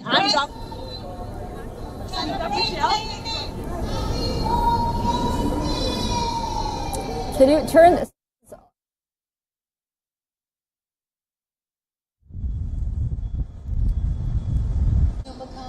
And stressing how yoga is really a way of life. At this time, I request that our esteemed dignitaries please leave the stage. Okay, Sudan, stay with us. At the United Nations, we'd love to hear more from the participants. Let's hear from Prime Minister Modi earlier. At this time, I request that our esteemed dignitaries. Let us use the power of yoga not only to be healthy, happy, but also to be kind to ourselves and to each other. Let us use the power of yoga to build bridges of friendship, a peaceful world, and a cleaner, greener, and sustainable future. Let us join hands together to realize the goal of one earth, one family, one future. I conclude with a wish. Sarve bhavantu sukhinah, sarve santu niramaya. May everyone be happy. May everyone be healthy. Thank you. I want to recognize Prime Minister Modi for all he has done to promote understanding of yoga and its many benefits. Yoga unites. It unites body and mind, humanity and nature, and millions of people across the globe for whom it is a source of strength, harmony and peace. In a dangerous and divided world, the benefits of this ancient practice are particularly precious. Yoga offers a haven of calm. It can reduce anxiety and promote mental well-being. It helps us to develop discipline and patience. It connects us to our planet, which so badly needs our protection. On the physical body, but the anatomy of our spirit. For far too long, we have separated what our needs are emotionally, spiritually, and physically. We are going to go to the root causes of that which troubles many of us, from how we interact, to the food we eat, to allowing our children to have breathing exercises in the morning as they start their school day, to challenge the mental health issues that's impacting us. But there's a larger challenge for all of us.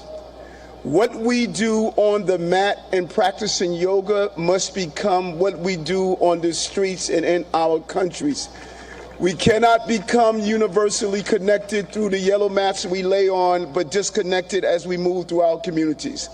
Use the spirit and emotions of yoga to challenge and fight against war, to fight against gender oppression, to fight against violence, to fight against the lack of clean water, to fight against the food insecurity, to fight against the destruction of our planet. Okay, those were sound bites earlier from Prime Minister Modi, UN Secretary General Antonio Guterres, and the New York Mayor Eric Adams as well. Let's go back to our principal diplomatic correspondent, Siddhan Sabal, who's inside the United Nations with us, and I think he has some of the participants. Well, yes, Susan, I'm now surrounded by a lot of participants who were part of the Yoga Day celebration. Now, we are exactly at the North Lawn where the Yoga Day celebration took place, and we just saw the Indian Prime Minister passing by us. Let's speak to many of them. Ma'am, how do you see the participation? How do you see essentially the Yoga Day celebrations here at the North Lawn? This was so uplifting, exhilarating, and it was very reassuring actually to hear the Prime Minister speak so beautifully, and not only the Prime Minister but all the others speak about yoga in such a beautiful, gracious, but also a practical way, especially what we can do with yoga in terms of our community, in terms of the violence that we see in the community, how do we bring each other together. I think this has brought a very broad overview on yoga, and I really thoroughly enjoyed, of course, also the practice. Ma'am, we saw a Guinness Book record being created, nationalities of 135 countries participating at the UN launch, which is indeed a historic event. How do you see this historic event with so many nationalities taking part at the Yoga Day celebrations here at the United Nations headquarters? I feel the whole world has come together here today. And while we're here together today at the United Nations headquarters, I feel the whole world for 24 hours celebrating this day. And so it has brought the whole entire world as Vasudeva. The world is one family. This is the message from the Indian side today at the Yoga Day celebration. And it is rare that you're standing at the UN headquarters surrounded by so many people, and people are excited, of course, about the Yoga Day celebrations. We can speak to other people as ma'am. If you can come here, ma'am, and you can talk about your experience when it comes to the Yoga Day celebration. Hello everyone, it's such a wonderful day being here today, and this is our 9th celebration, and I have been here every year, and this year it is so special because Prime Minister Modi was here amongst all of us, and to hear our mayor Eric Adams talked so beautifully about yoga. It really touched my heart.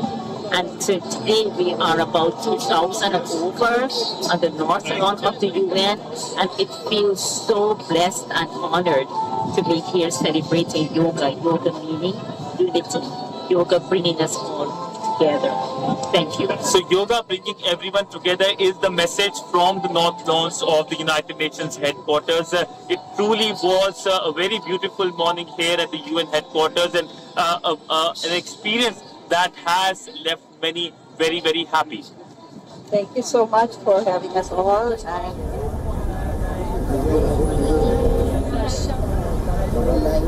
All right, Siddharth, amazing and great to hear from those participants as the ceremony just wrapped up.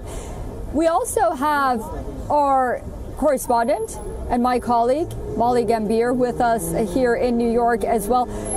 Hi, Molly. What a significant day it is today, not only here at the United Nations, but outside of the UN in New York as well. We know that yoga ceremonies and commemorating this event are taking place at the heart of the world known as Times Square as well.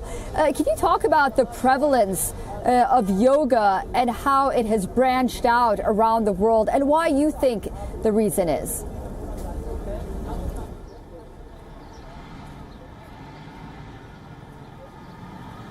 Right. Look at the journey, Susan, that the International Yoga Day really has had since 2014. That was when the Indian Prime Minister, of course, spearheaded those efforts to institutionalize the 21st of June as International Day of Yoga. This is the 9th edition, the 9th International Day of Yoga. The Indian Prime Minister spearheading that event, leading the International Yoga Day celebrations right here at the United Nations headquarters in New York is symbolic in itself. And talking about how yoga as a practice is a way of life, just to quote his words, and also the Guinness World Record now of the most number of nationalities engaging in that yoga session in itself is an incredible feat. And the messaging, Susan, about yoga as a practice and India being at the forefront of spreading that message is a very strong one through this event.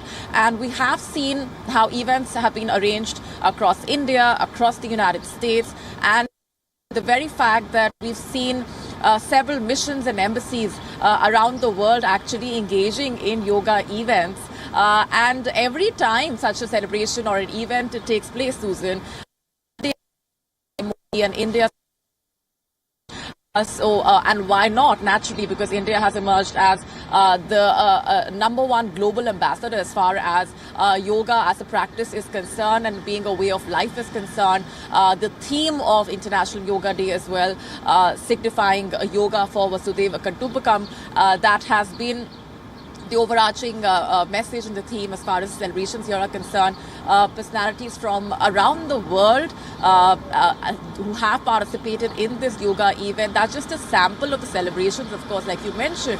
The celebrations have panned out around the United States, of course in India, and around the world as well. And that in itself tells you about how far along the practice has come. The prevalence of yoga here in New York as well. We've been seeing how the number of yoga studios have only mushroomed. And it's interesting to see how people with their yoga mats have been practicing yoga. We saw for ourselves here at Central Park, at Times Square. And that's just a glimpse of how popular yoga really has become, not just here in the United States, but around the world. And that is a success in itself for India's soft power, which has been at full display today at that grand event. Yeah, very well said. And you know, you talk about India's soft power, and really this event and yoga is really a tool for diplomacy at the end of the day. There's no other way to say it. For India, we actually just saw Prime Minister Modi's motorcade leave the United Nations, and the scene that we saw was a lot of Indian Americans with little Indian flags in their hand, waving and cheering him on as his motorcade left the United Nations. But he has quite a journey moving forward from outside of New York into Washington now, where this very serious discussions are going to take place. Molly, can you talk about that for us a little bit?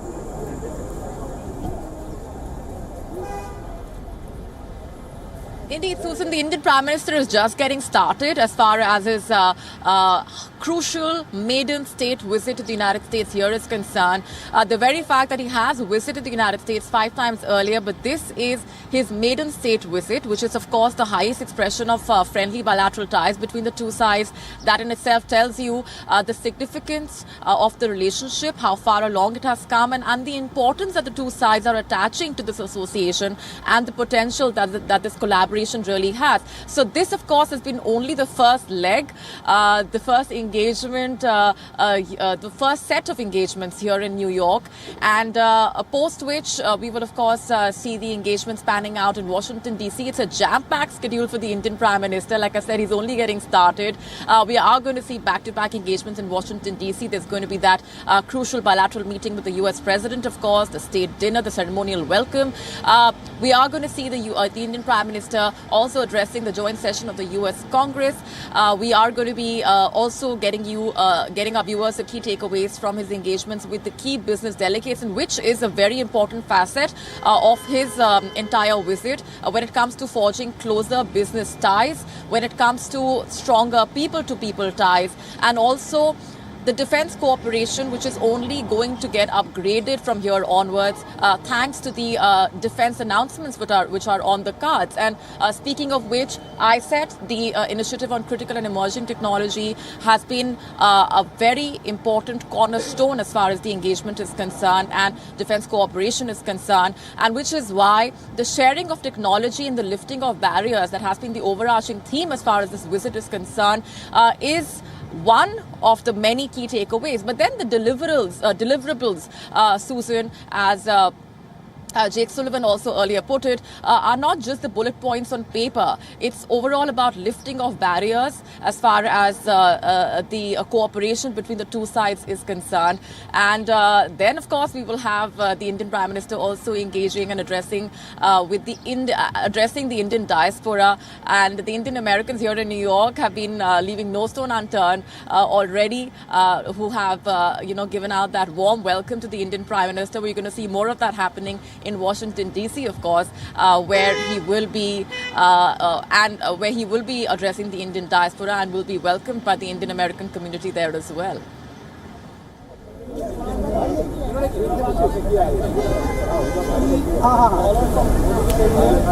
My colleague Molly Gambir joining me here in New York. Well, it's time to say goodbye. I'm Susan Tehrani, standing outside of the United Nations headquarters, where history was made today with the Guinness World of Records, the most nationalities in one spot, and of course, Prime Minister Narendra Modi leading a very special yoga ceremony for 2023 here in New York. Goodbye for now.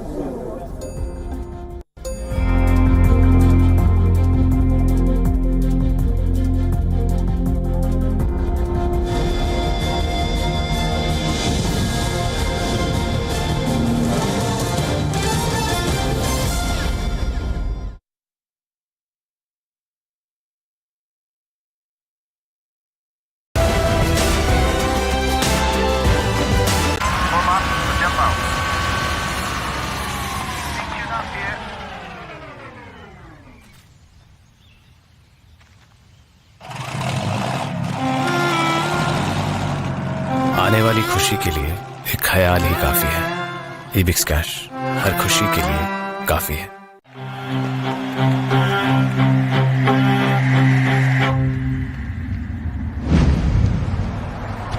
कभी कभी खुशी के लिए एक उदाहरण ही काफी है। ईबिक्स cash हर खुशी के लिए काफी है। Yo One Health Resort is unique, the only one of its kind. Experience the 4 paths of natural wellness: yoga, Ayurveda, acupuncture, and naturopathy.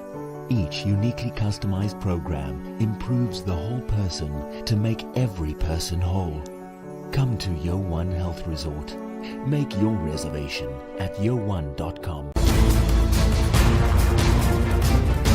After the collapse of the Kherson Dam and the deluge caused, fighting intensifies between the Ukrainian and the Russian forces. As the much talked about Ukrainian counter-offensive seems to be getting underway, France, Germany and Poland firm up talks on the security guarantees Ukraine desperately needs. All eyes are now on NATO leaders' July summit in the Lithuanian capital.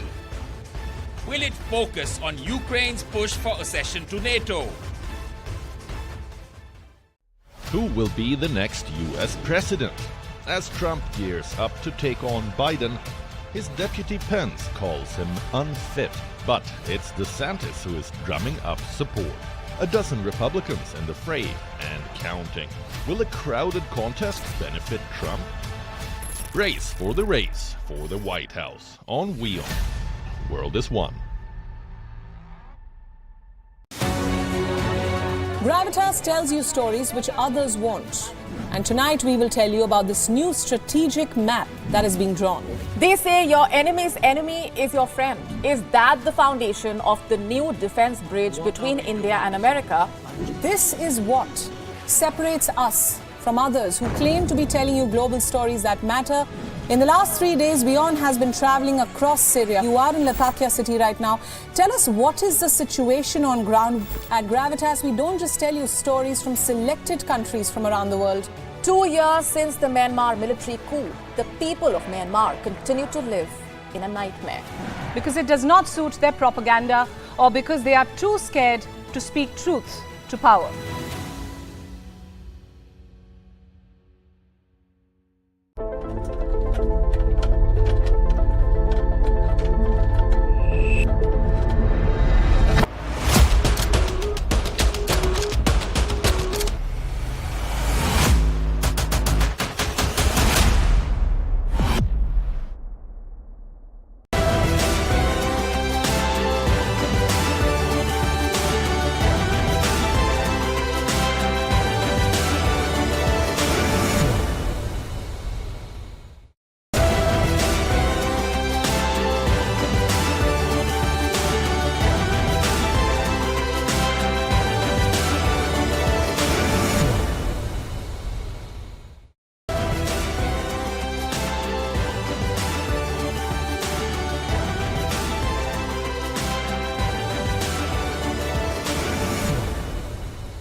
Stay connected with the world through WION. Like the page on Facebook. Follow us on Twitter for new alerts. Instagram for videos and images. And the website for the latest news, views, and analysis. WIONews.com. World is One.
is unique, the only one of its kind.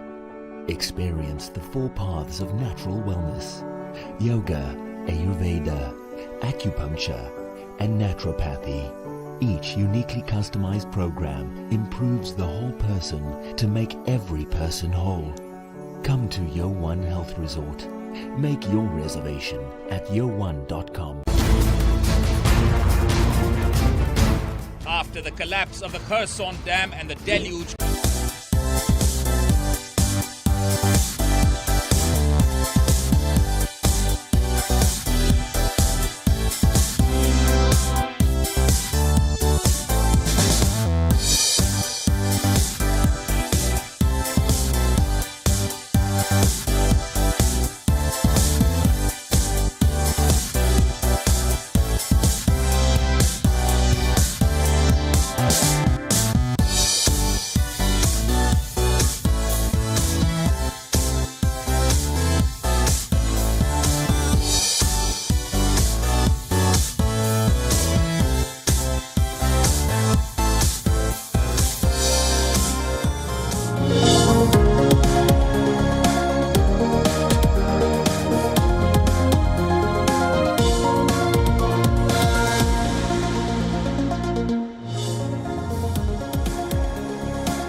Well, thanks for staying with us. You're watching WION World is One. My name is Mohammed Saleh, and let's start this broadcast by taking a look as to what is making headlines at this hour.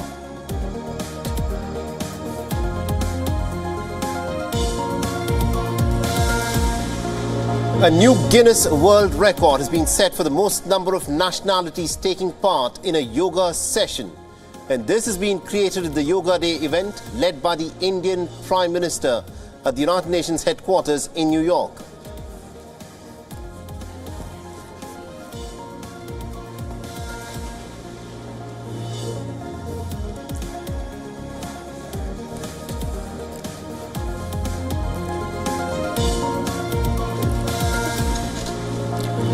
The Ukrainian President Volodymyr Zelensky makes a pitch for long-term international financial support to help rebuild Ukraine, as governments and private investors meet in London to fund the reconstruction process.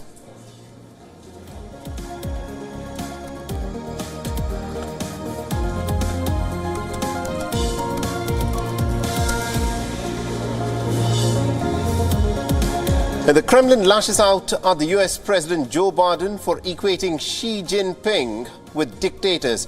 It is said that the comment reflects Washington's unpredictable foreign policy. The dictator remark has come just after the American Secretary of State Anthony Blinken visited Beijing.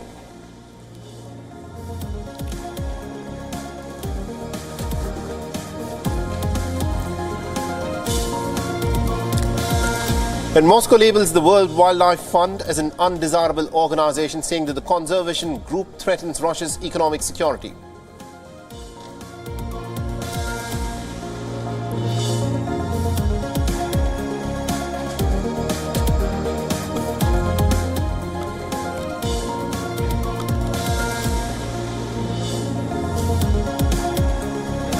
And the rescuers searching for a missing tourist submersible near the wreckage of the Titanic have detected underwater noises in the search area. There are 5 people on board who have an estimated less than 24 hours of oxygen left in the submersible vehicle.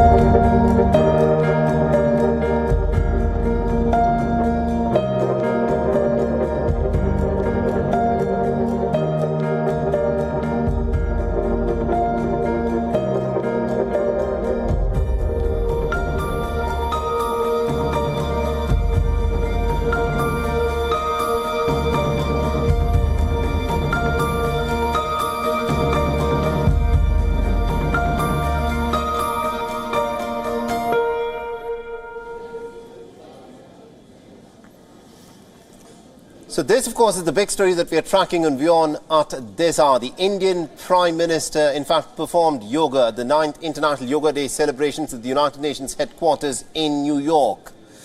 Now, the United Nations, remember, in 2015 had proclaimed the 21st of June as International Yoga Day and nothing less. So people from across the world are participating in this enormous celebration. The participants from 135 different nationalities took part in the event, along with the Indian Prime Minister, creating a new Guinness Book of World Records for the most number of nationalities who've taken part in a single yoga session.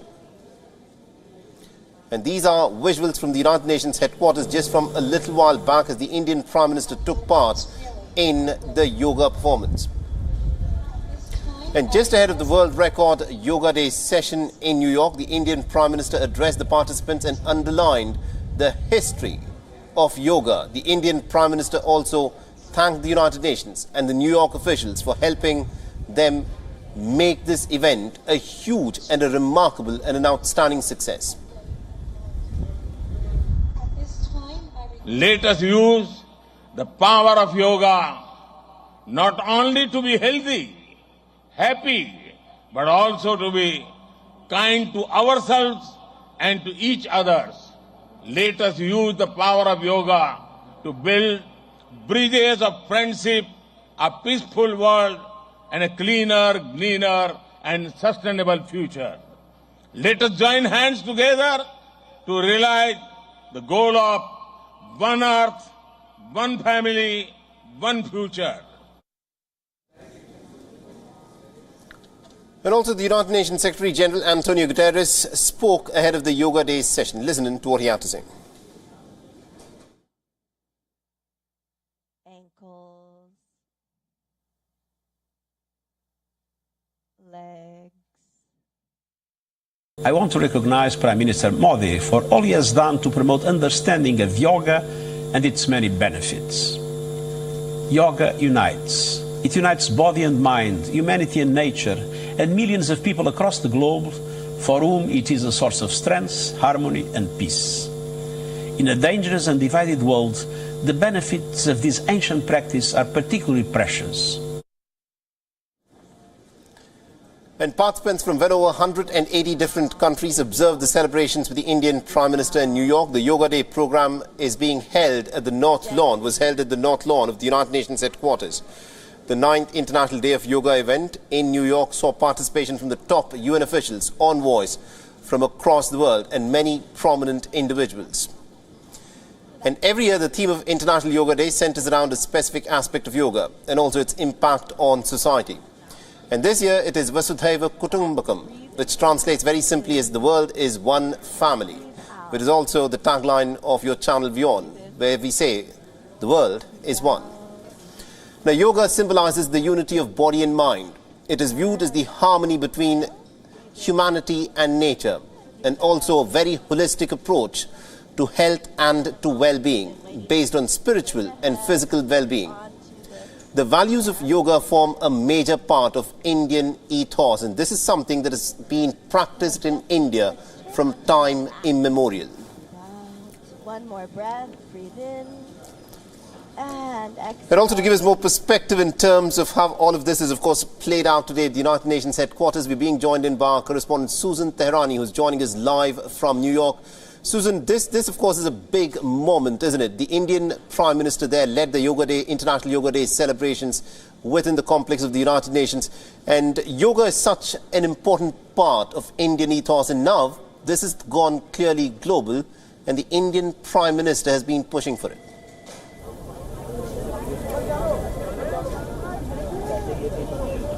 Yeah, those are all very accurate statements, considering the fact that we really saw this soft power tool play out with Prime Minister Modi spearheading this event today.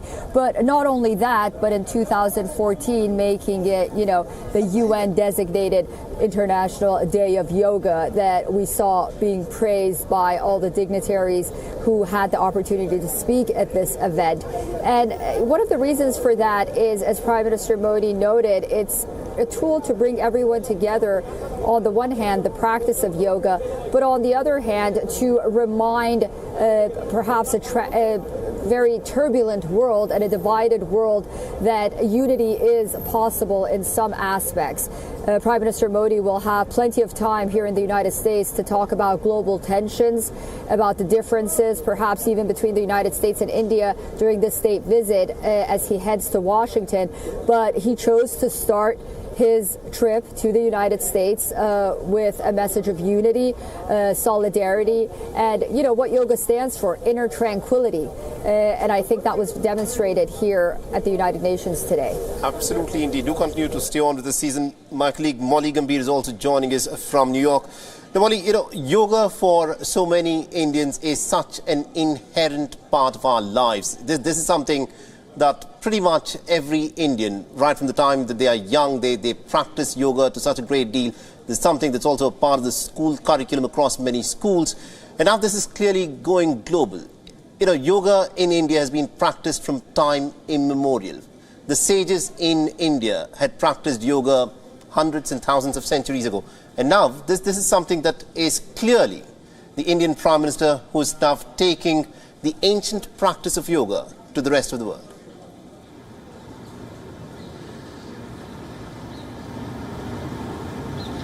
Indeed, yoga is India's gift to the world, Saleh, and that I think summarizes what the International Yoga Day celebrations have been all about. The significance of the fact that the Indian Prime Minister has led those celebrations at the United Nations headquarters, and given the fact that he was the reason behind International Yoga Day even getting institutionalized, and his role in pushing forward yoga as a way of life has been recognized by dignitaries, by world leaders over the years, and which is a part of the reason why yoga is synonymous with India.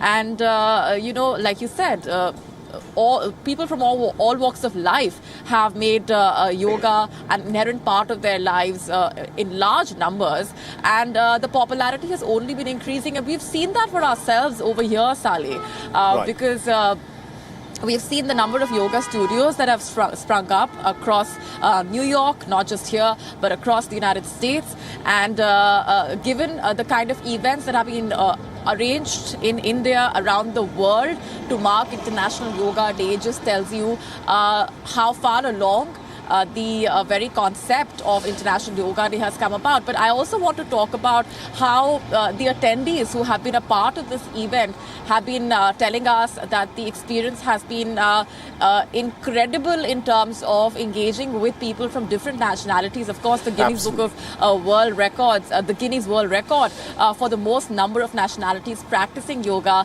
in itself is an incredible feat, as they've been telling us. Absolutely, indeed. Thank you very much indeed to Molly Gambhir and also to Susan Tehrani for joining us and getting us all those updates from New York there. And we also earlier spoke to Ambassador Ashok Mukherjee, India's former envoy to the United Nations. He was in fact at the helm of affairs as India's permanent representative at the United Nations when the Indian Prime Minister back in 2014 had asked the United Nations General Assembly to declare the 21st of June as International Day of Yoga. He told us as to how all of this came about to be, and also the role of China and India and the ties between the two nations have played in the adoption and the pushing of this proposal. Listen in to what he had to say. The proposal was adopted in 75 days. It was made on the 27th of September, and the General Assembly adopted the resolution on the 11th of December.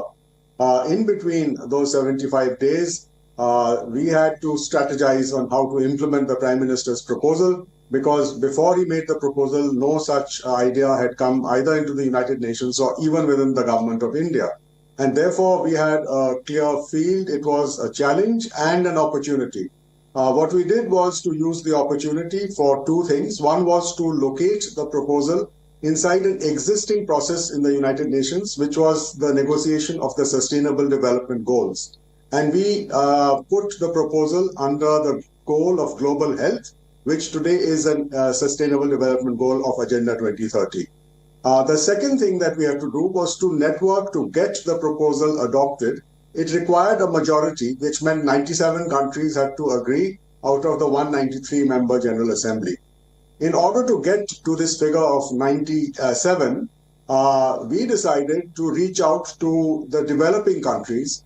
And if you remember, in the United Nations, there's a group of developing countries called the G77.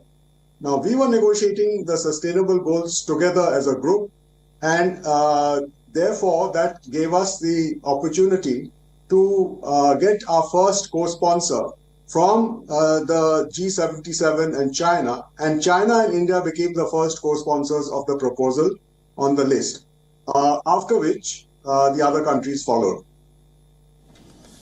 So people across the world observed the 9th International Day of Yoga, recognizing its universal appeal.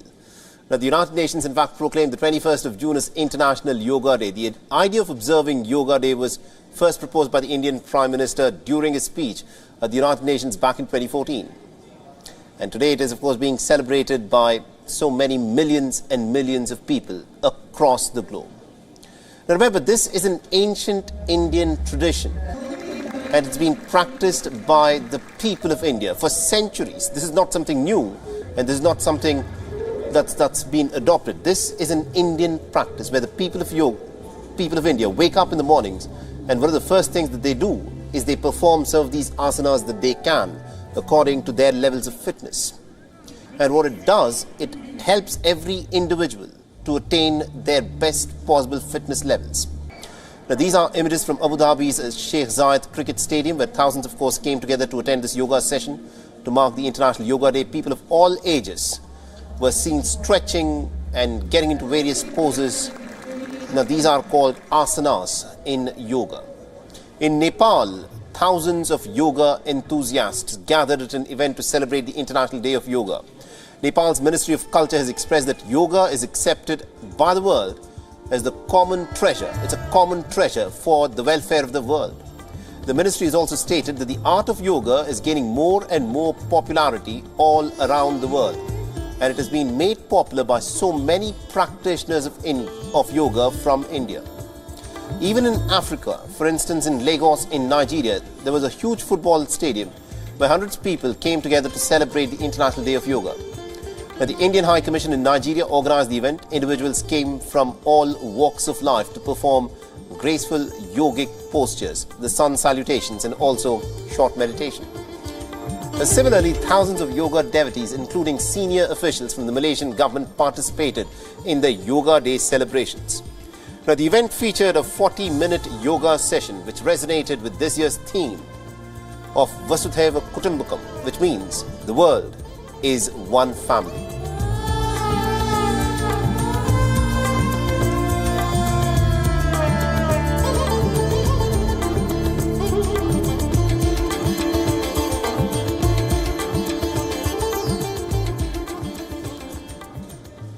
And yoga is such an inherent part of the people of India.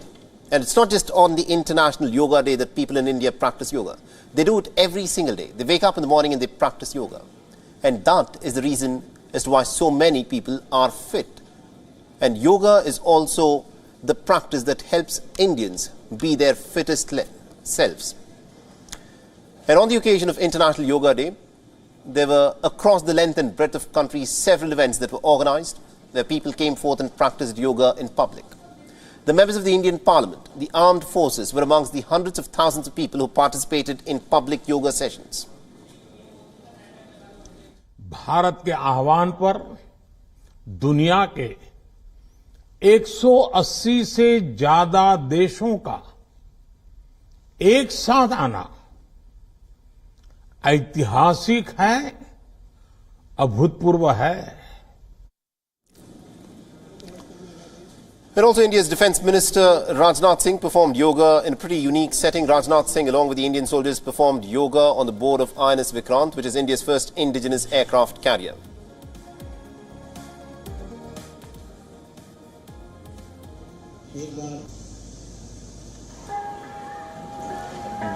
But the Indian Army's amphibious warriors also put on a special underwater performance in Kerala to mark the 9th International Yoga Day.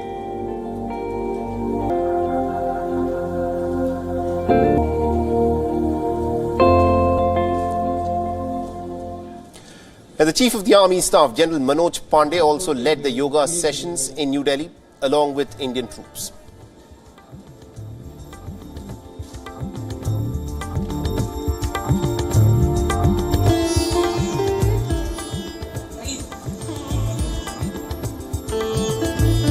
And the Indian Railways Minister Ashwini Vaishnav and the Sports Minister Anurag Thakur also took part in the yoga sessions to mark the historic occasion.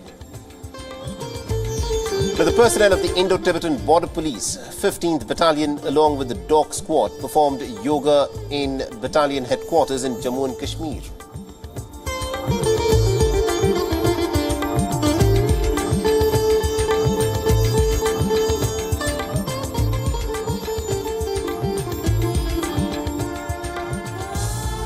And remember, it was not just ministers and members of the armed forces. There were quite a few prisoners in central India's Indore Central Jail who also took part in the International Yoga Day celebrations. And yoga is not just about the body. Remember, it is about improving yourself. It's about improving your physical being. It's about improving your mental well-being. And it helps you relax. It relaxes your mind, your body, and it enriches your soul.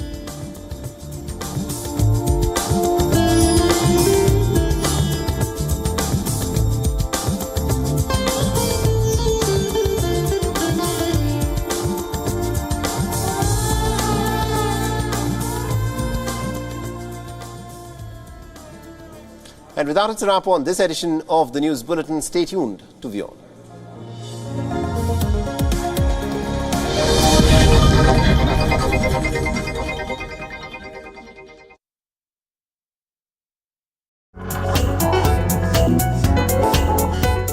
WION.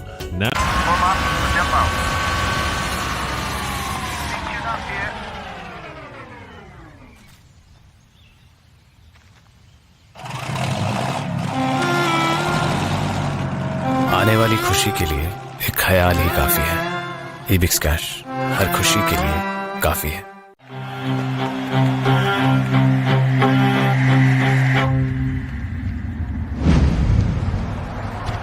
कभी कभी खुशी के लिए एक उदाहरण ही काफी है। ई-बिक्स cash हर खुशी के लिए काफी है।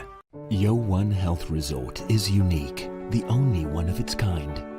Experience the 4 paths of natural wellness: yoga, Ayurveda, acupuncture, and naturopathy.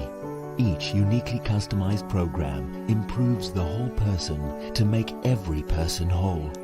Come to WION Health Resort. Make your reservation at yowan.com. After the collapse of the Kherson Dam and the deluge caused, fighting intensifies between the Ukrainian and the Russian forces. As the much talked about Ukrainian counter-offensive seems to be getting underway, France, Germany and Poland firm up talks on the security guarantees Ukraine desperately needs. All eyes are now on NATO leaders' July summit in the Lithuanian capital. Will it focus on Ukraine's push for accession to NATO? Who will be the next US president? As Trump gears up to take on Biden, his deputy Pence calls him unfit. But it's DeSantis who is drumming up support. A dozen Republicans in the fray and counting. Will a crowded contest benefit Trump? Race for the White House on WION. World is one. Gravitas tells you stories which others won't. And tonight we will tell you about this new strategic map that is being drawn. They say your enemy's enemy is your friend. Is that the foundation of the new defense bridge between India and America? This is what separates us from others who claim to be telling you global stories that matter. In the last 3 days, WION has been traveling across Syria. You are in Latakia city right now. Tell us, what is the situation on ground? At Gravitas, we don't just tell you stories from selected countries from around the world. 2 years since the Myanmar military coup, the people of Myanmar continue to live in a nightmare. Because it does not suit their propaganda, or because they are too scared to speak truth to power.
Stay connected with the world through WION.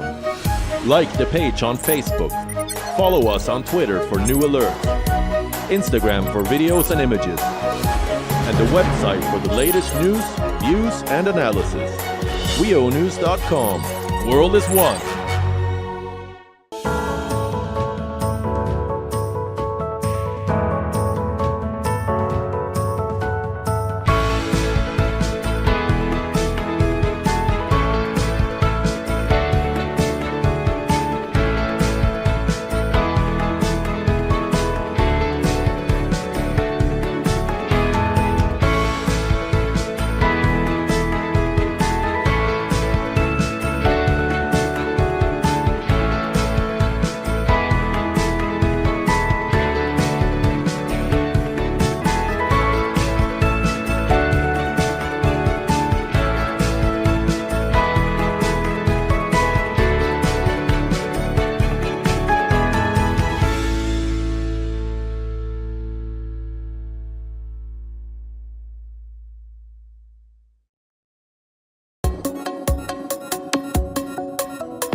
WION Health Resort is unique, the only one of its kind. Experience the 4 paths of natural wellness: yoga, Ayurveda, acupuncture, and naturopathy. Each uniquely customized program improves the whole person to make every person whole. Come to WION Health Resort. Make your reservation at WION.com. After the collapse of the Kherson Dam and the deluge caused, fighting intensifies between the Ukrainian and the Russian forces. As the much talked about Ukrainian counter-offensive seems to be getting underway, France, Germany and Poland firm up talks on the security guarantees Ukraine desperately needs. All eyes are now on NATO leaders' July summit in the Lithuanian capital. Will it focus on Ukraine's push for accession to NATO? Who will be the next US president? As Trump gears up to take on Biden, his deputy Pence calls him unfit. But it's DeSantis who is drumming up support. A dozen Republicans in the fray and counting. Will a crowded contest benefit Trump? Race for the White House on WION. World is one.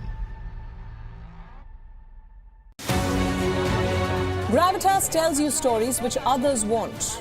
And tonight we will tell you about this new strategic map that is being drawn. They say your enemy's enemy is your friend. Is that the foundation of the new defense bridge between India and America? This is what separates us from others who claim to be telling you global stories that matter.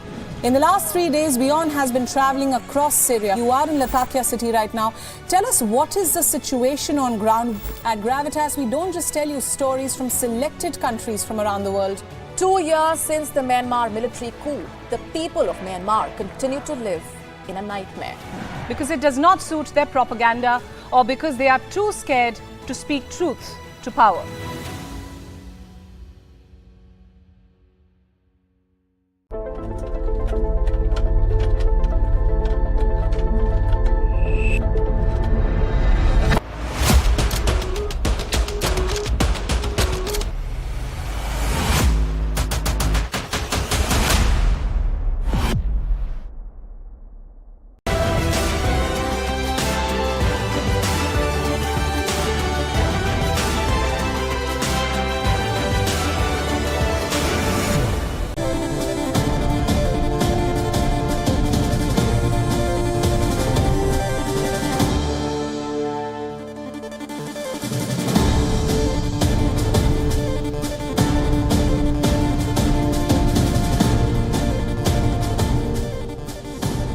Hello and welcome to Fine Print. My name is Mohammed Saleh.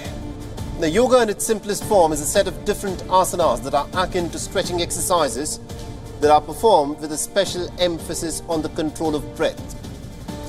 From times immemorial, sages in ancient India have performed the art of yoga. that this is a practice that is so deeply ingrained in the Indian ethos that every Indian at some point of time in our lives has performed yoga. Now, the practice of yoga can be very simple or it can be very complex. Now, there is something that yoga has got to offer to every single individual. But now, yoga is not just limited to India. The various postures of yoga, which are called the asanas, help one relax. Now, yoga makes your body healthy, it calms your mind, and it enriches your soul. More and more people across the world are imbibing this ancient Indian practice of yoga. And on International Yoga Day, we'll tell you all the updates as to how the festival of yoga was celebrated around the world. But first, let's take a look as to what is making headlines at this hour. Yoga is truly universal. Let us use the power of yoga to build bridges of friendship, a peaceful world, and a cleaner, greener, and sustainable future. So a new Guinness World Record has been set with most number of nationalities taking part in a single yoga session. And this Guinness record was set at an event of the Yoga Day celebration that was led by the Indian Prime Minister at the United Nations headquarters in New York today.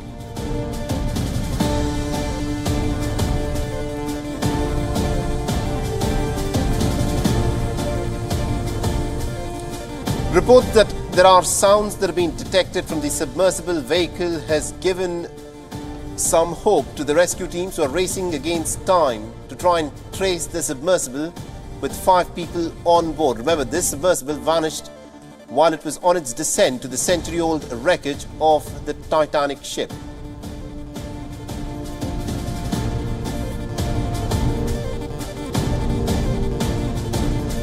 The Russian Defense Minister Sergei Shoigu has said that the collective West is waging a real war against Russia, and it is not just a war with Ukraine.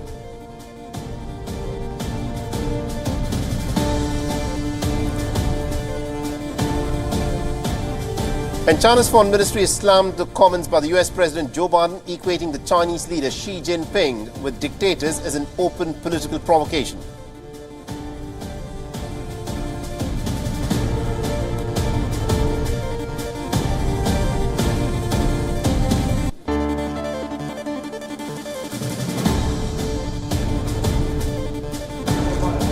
And the controversial influencer Andrew Tate and his brother Tristan Tate appeared in a court in Romania as their lawyers have argued that the pair who have been indicted on charges of human trafficking and rape should no longer be under house arrest. Borders we have around the world.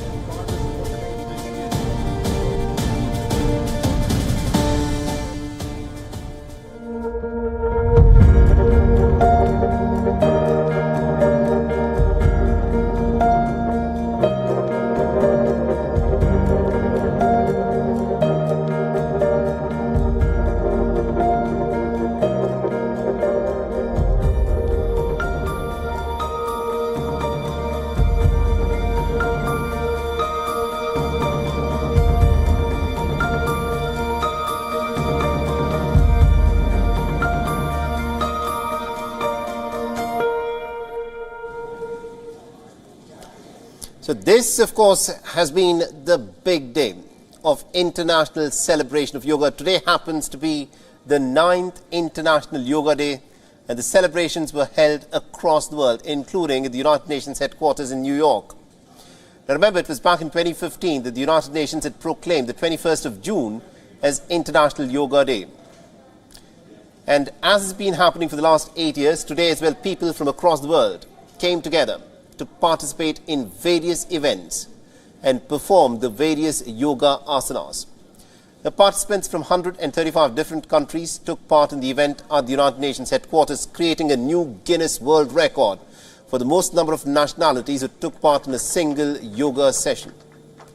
And ahead of the World Record Yoga Day session in New York, the Indian Prime Minister addressed the participants and underlined this history of this ancient tradition of yoga in India. The Indian Prime Minister also thanked the United Nations and the New York officials for helping making this remarkable and outstanding event a huge success. Let us use the power of yoga not only to be healthy, happy, but also to be kind to ourselves and to each other. Let us use the power of yoga to build bridges of friendship, a peaceful world, and a cleaner, greener, and sustainable future. Let us join hands together to realize the goal of one earth, one family, one future. And the United Nations Secretary General Antonio Guterres also spoke ahead of the yoga session. I want to recognize Prime Minister Modi for all he has done to promote understanding of yoga and its many benefits. Yoga unites. It unites body and mind, humanity and nature, and millions of people across the globe for whom it is a source of strength, harmony and peace. In a dangerous and divided world, the benefits of this ancient practice are particularly precious. And participants from over 180 different nations observed these celebrations. And the Indian Prime Minister, of course, is in New York, as he took part in the celebrations there. The Yoga Day program is being held at the North Lawn of the United Nations headquarters. The 9th International Day of Yoga event in New York saw participation from the top UN officials, envoys from across the world, and indeed several prominent individuals also took part there. So let's inhale here. Bring the elbows towards each other behind the back. And out. Inhale. Come back up slow. The whole body. Good. Exhale gently. If the chin doesn't want to touch the ground, bring the floor. Now, every year the theme of International Yoga Day centers around a specific aspect of yoga and its impact on society. And this year, the theme of the Yoga Day celebrations was Vasudhaiva Kutumbakam, which simply means the world is one family. And this is also what WION stands for, where WION says Vasudhaiva Kutumbakam, which means the world is one. And yoga symbolizes the unity of body and mind. It is viewed as the harmony between humanity and nature. And it is a holistic approach towards healthy well-being. And it is based on spiritual and physical well-being. The values of yoga form a major part of the Indian community's ethos. All right, now to give us more perspective in terms of how the International Yoga Day celebrations have played out in New York, we're being joined in by our correspondent, WION's Siddhant Sibil, who's joining us on this broadcast from New York. And we also got Susan Tehrani, who's also joining us live from New York. Now, Siddhant, let me in fact begin with you. This, of course, was an important event. We saw the Indian Prime Minister taking part in the International Yoga Day celebrations, and this is clearly, quite clearly, the soft power projection of India, where this ancient Indian traditional practice of yoga is being practiced more and more in the United States and indeed in the rest of the world. Well, of course, we saw the popularity of yoga all throughout the day across the globe. And at the UN, we saw the celebrations led by the Indian Prime Minister Narendra Modi. Now, we have been pointing out that how it was the Indian Prime Minister Narendra Modi who gave the idea of Yoga Day. And it has since then grown in leaps and bounds. Today was no different. In fact, today, a Guinness Book of World Record has been created with 35 nationalities doing yoga together at the UN lawn, at the North Lawn of the United Nations. And of course, the Indian Prime Minister in his speech highlighted how yoga is essential to holistic approach for body and mind, and also talked about UN peacekeepers. India has been leading from the front when it comes to UN peacekeepers. Last week, a draft was passed led by the Indian side that basically called for a memorial being built for the UN peacekeepers who have died in conflict zone. But all in all, an important day, a start of the Indian Prime Minister's visit to the United States with a lot of colors. Absolutely, indeed. This practice of yoga is something that's been done in India from time immemorial by our sages, and this is the practice that we continue to do even today. And Susan, if I can bring you in on this, the fact that we in India look at yoga as such an inherent and an important part of our lives is something that's well known. But tell our viewers a bit about how yoga is practiced within the United States of America, because what is interesting is that outside of India, it is in the United States that more and more people seem to be taking up this phenomenal practice of yoga that both targets the physical well-being of an individual, his and her emotional well-being, and also the spiritual well-being of an individual?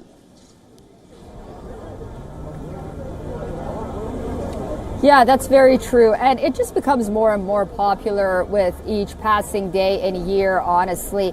While it has been prevalent for many decades here in the United States, during the pandemic and the lockdowns, we really, when we went online, saw that many people from across the country would not only practice yoga online and encourage others to do it as well, but so many businesses and influencers really started to appear because it was a way that, although everyone was perhaps locked up in their own countries or in their own homes, all they needed was a mat, and that sort of created a sense of unity, a sense of community, of bonding, being together at a time when there was so much isolation around the world. So that aspect of it was very important. And like each passing day, yoga really has become mainstream. And it's not something that costs a lot of money, despite economic turmoil, ups and downs of someone's life, with jobs, losing jobs, getting jobs. It's for everyone, the rich, the poor, even those who are elderly or the young. Everyone can practice yoga, and that's the beauty of it, and that's why it brings so many people together. And I think we heard that message of unity from the Prime Minister here at the United Nations when he was talking about that, because, you know, obviously he recognizes that we're living in such a divided world that there are few things like yoga that bring us all together. And this was really a sentiment and a testament to that as he was practicing this and brought it to the UN, really the seat of multilateralism. But absolutely very popular here in the United States, notably in New York as well. I do want to say that while our coverage has focused on New York, at the United Nations, at New York's Times Square, there's a simultaneous celebration going on commemorating International Yoga Day, as it has every year, and everyone's practicing there as well. Absolutely, and the fact that, you know, there are so many aspects to yoga, it's a physical sort of a well-being thing. It's in its simplest form. You know, yoga is essentially exercises of stretching. They can be very simple, but at the same time they can also be very complex. But tell us, why is it that in the United States, which is such a consumerist nation, that we are seeing this, you know, enormous amount of interest in a very spiritual and a physical activity such as yoga? And it is people such as Madonna, you know, the Queen of Pop, and people like Michelle Obama, who seem to be people who are, you know, imbibing the practice of yoga and making it a part of their lives. Yeah, when notable individuals and celebrities and dignitaries make it part of their life and talk about it, it really does reverberate that message. It makes it more mainstream. It expands it on the one hand. That's one aspect of it. But I think the other aspect of it is, and I think Prime Minister Modi really alluded to this while he was speaking before starting the practice, is that yoga is a very non-judgmental practice. As I mentioned, anyone can do it, and it's really the work of tranquility, going inwards, breath work, and you can make it as hard as you want, you can make it as easy as you want, and I think that's one of the aspects of it. We have 10% of the U.S. population, according to statistics, that practice yoga regularly. There's about 35 to 38 million people. The number that practice it not so regularly, of course, is a lot more. And then there's also the wellness industry that has really exploded in recent years, and I think yoga was the pillar, one of the pillars of that, yoga and meditation and going inwards, and it's a very lucrative job right now to be in this field. Absolutely indeed. Thank you very much indeed to Susan Tehrani and also to my colleague Siddhan Sibil for joining us from New York and getting us all those insights there from the United Nations headquarters, where this new Guinness record has been set of the highest number of nationalities who have taken part in a single yoga session.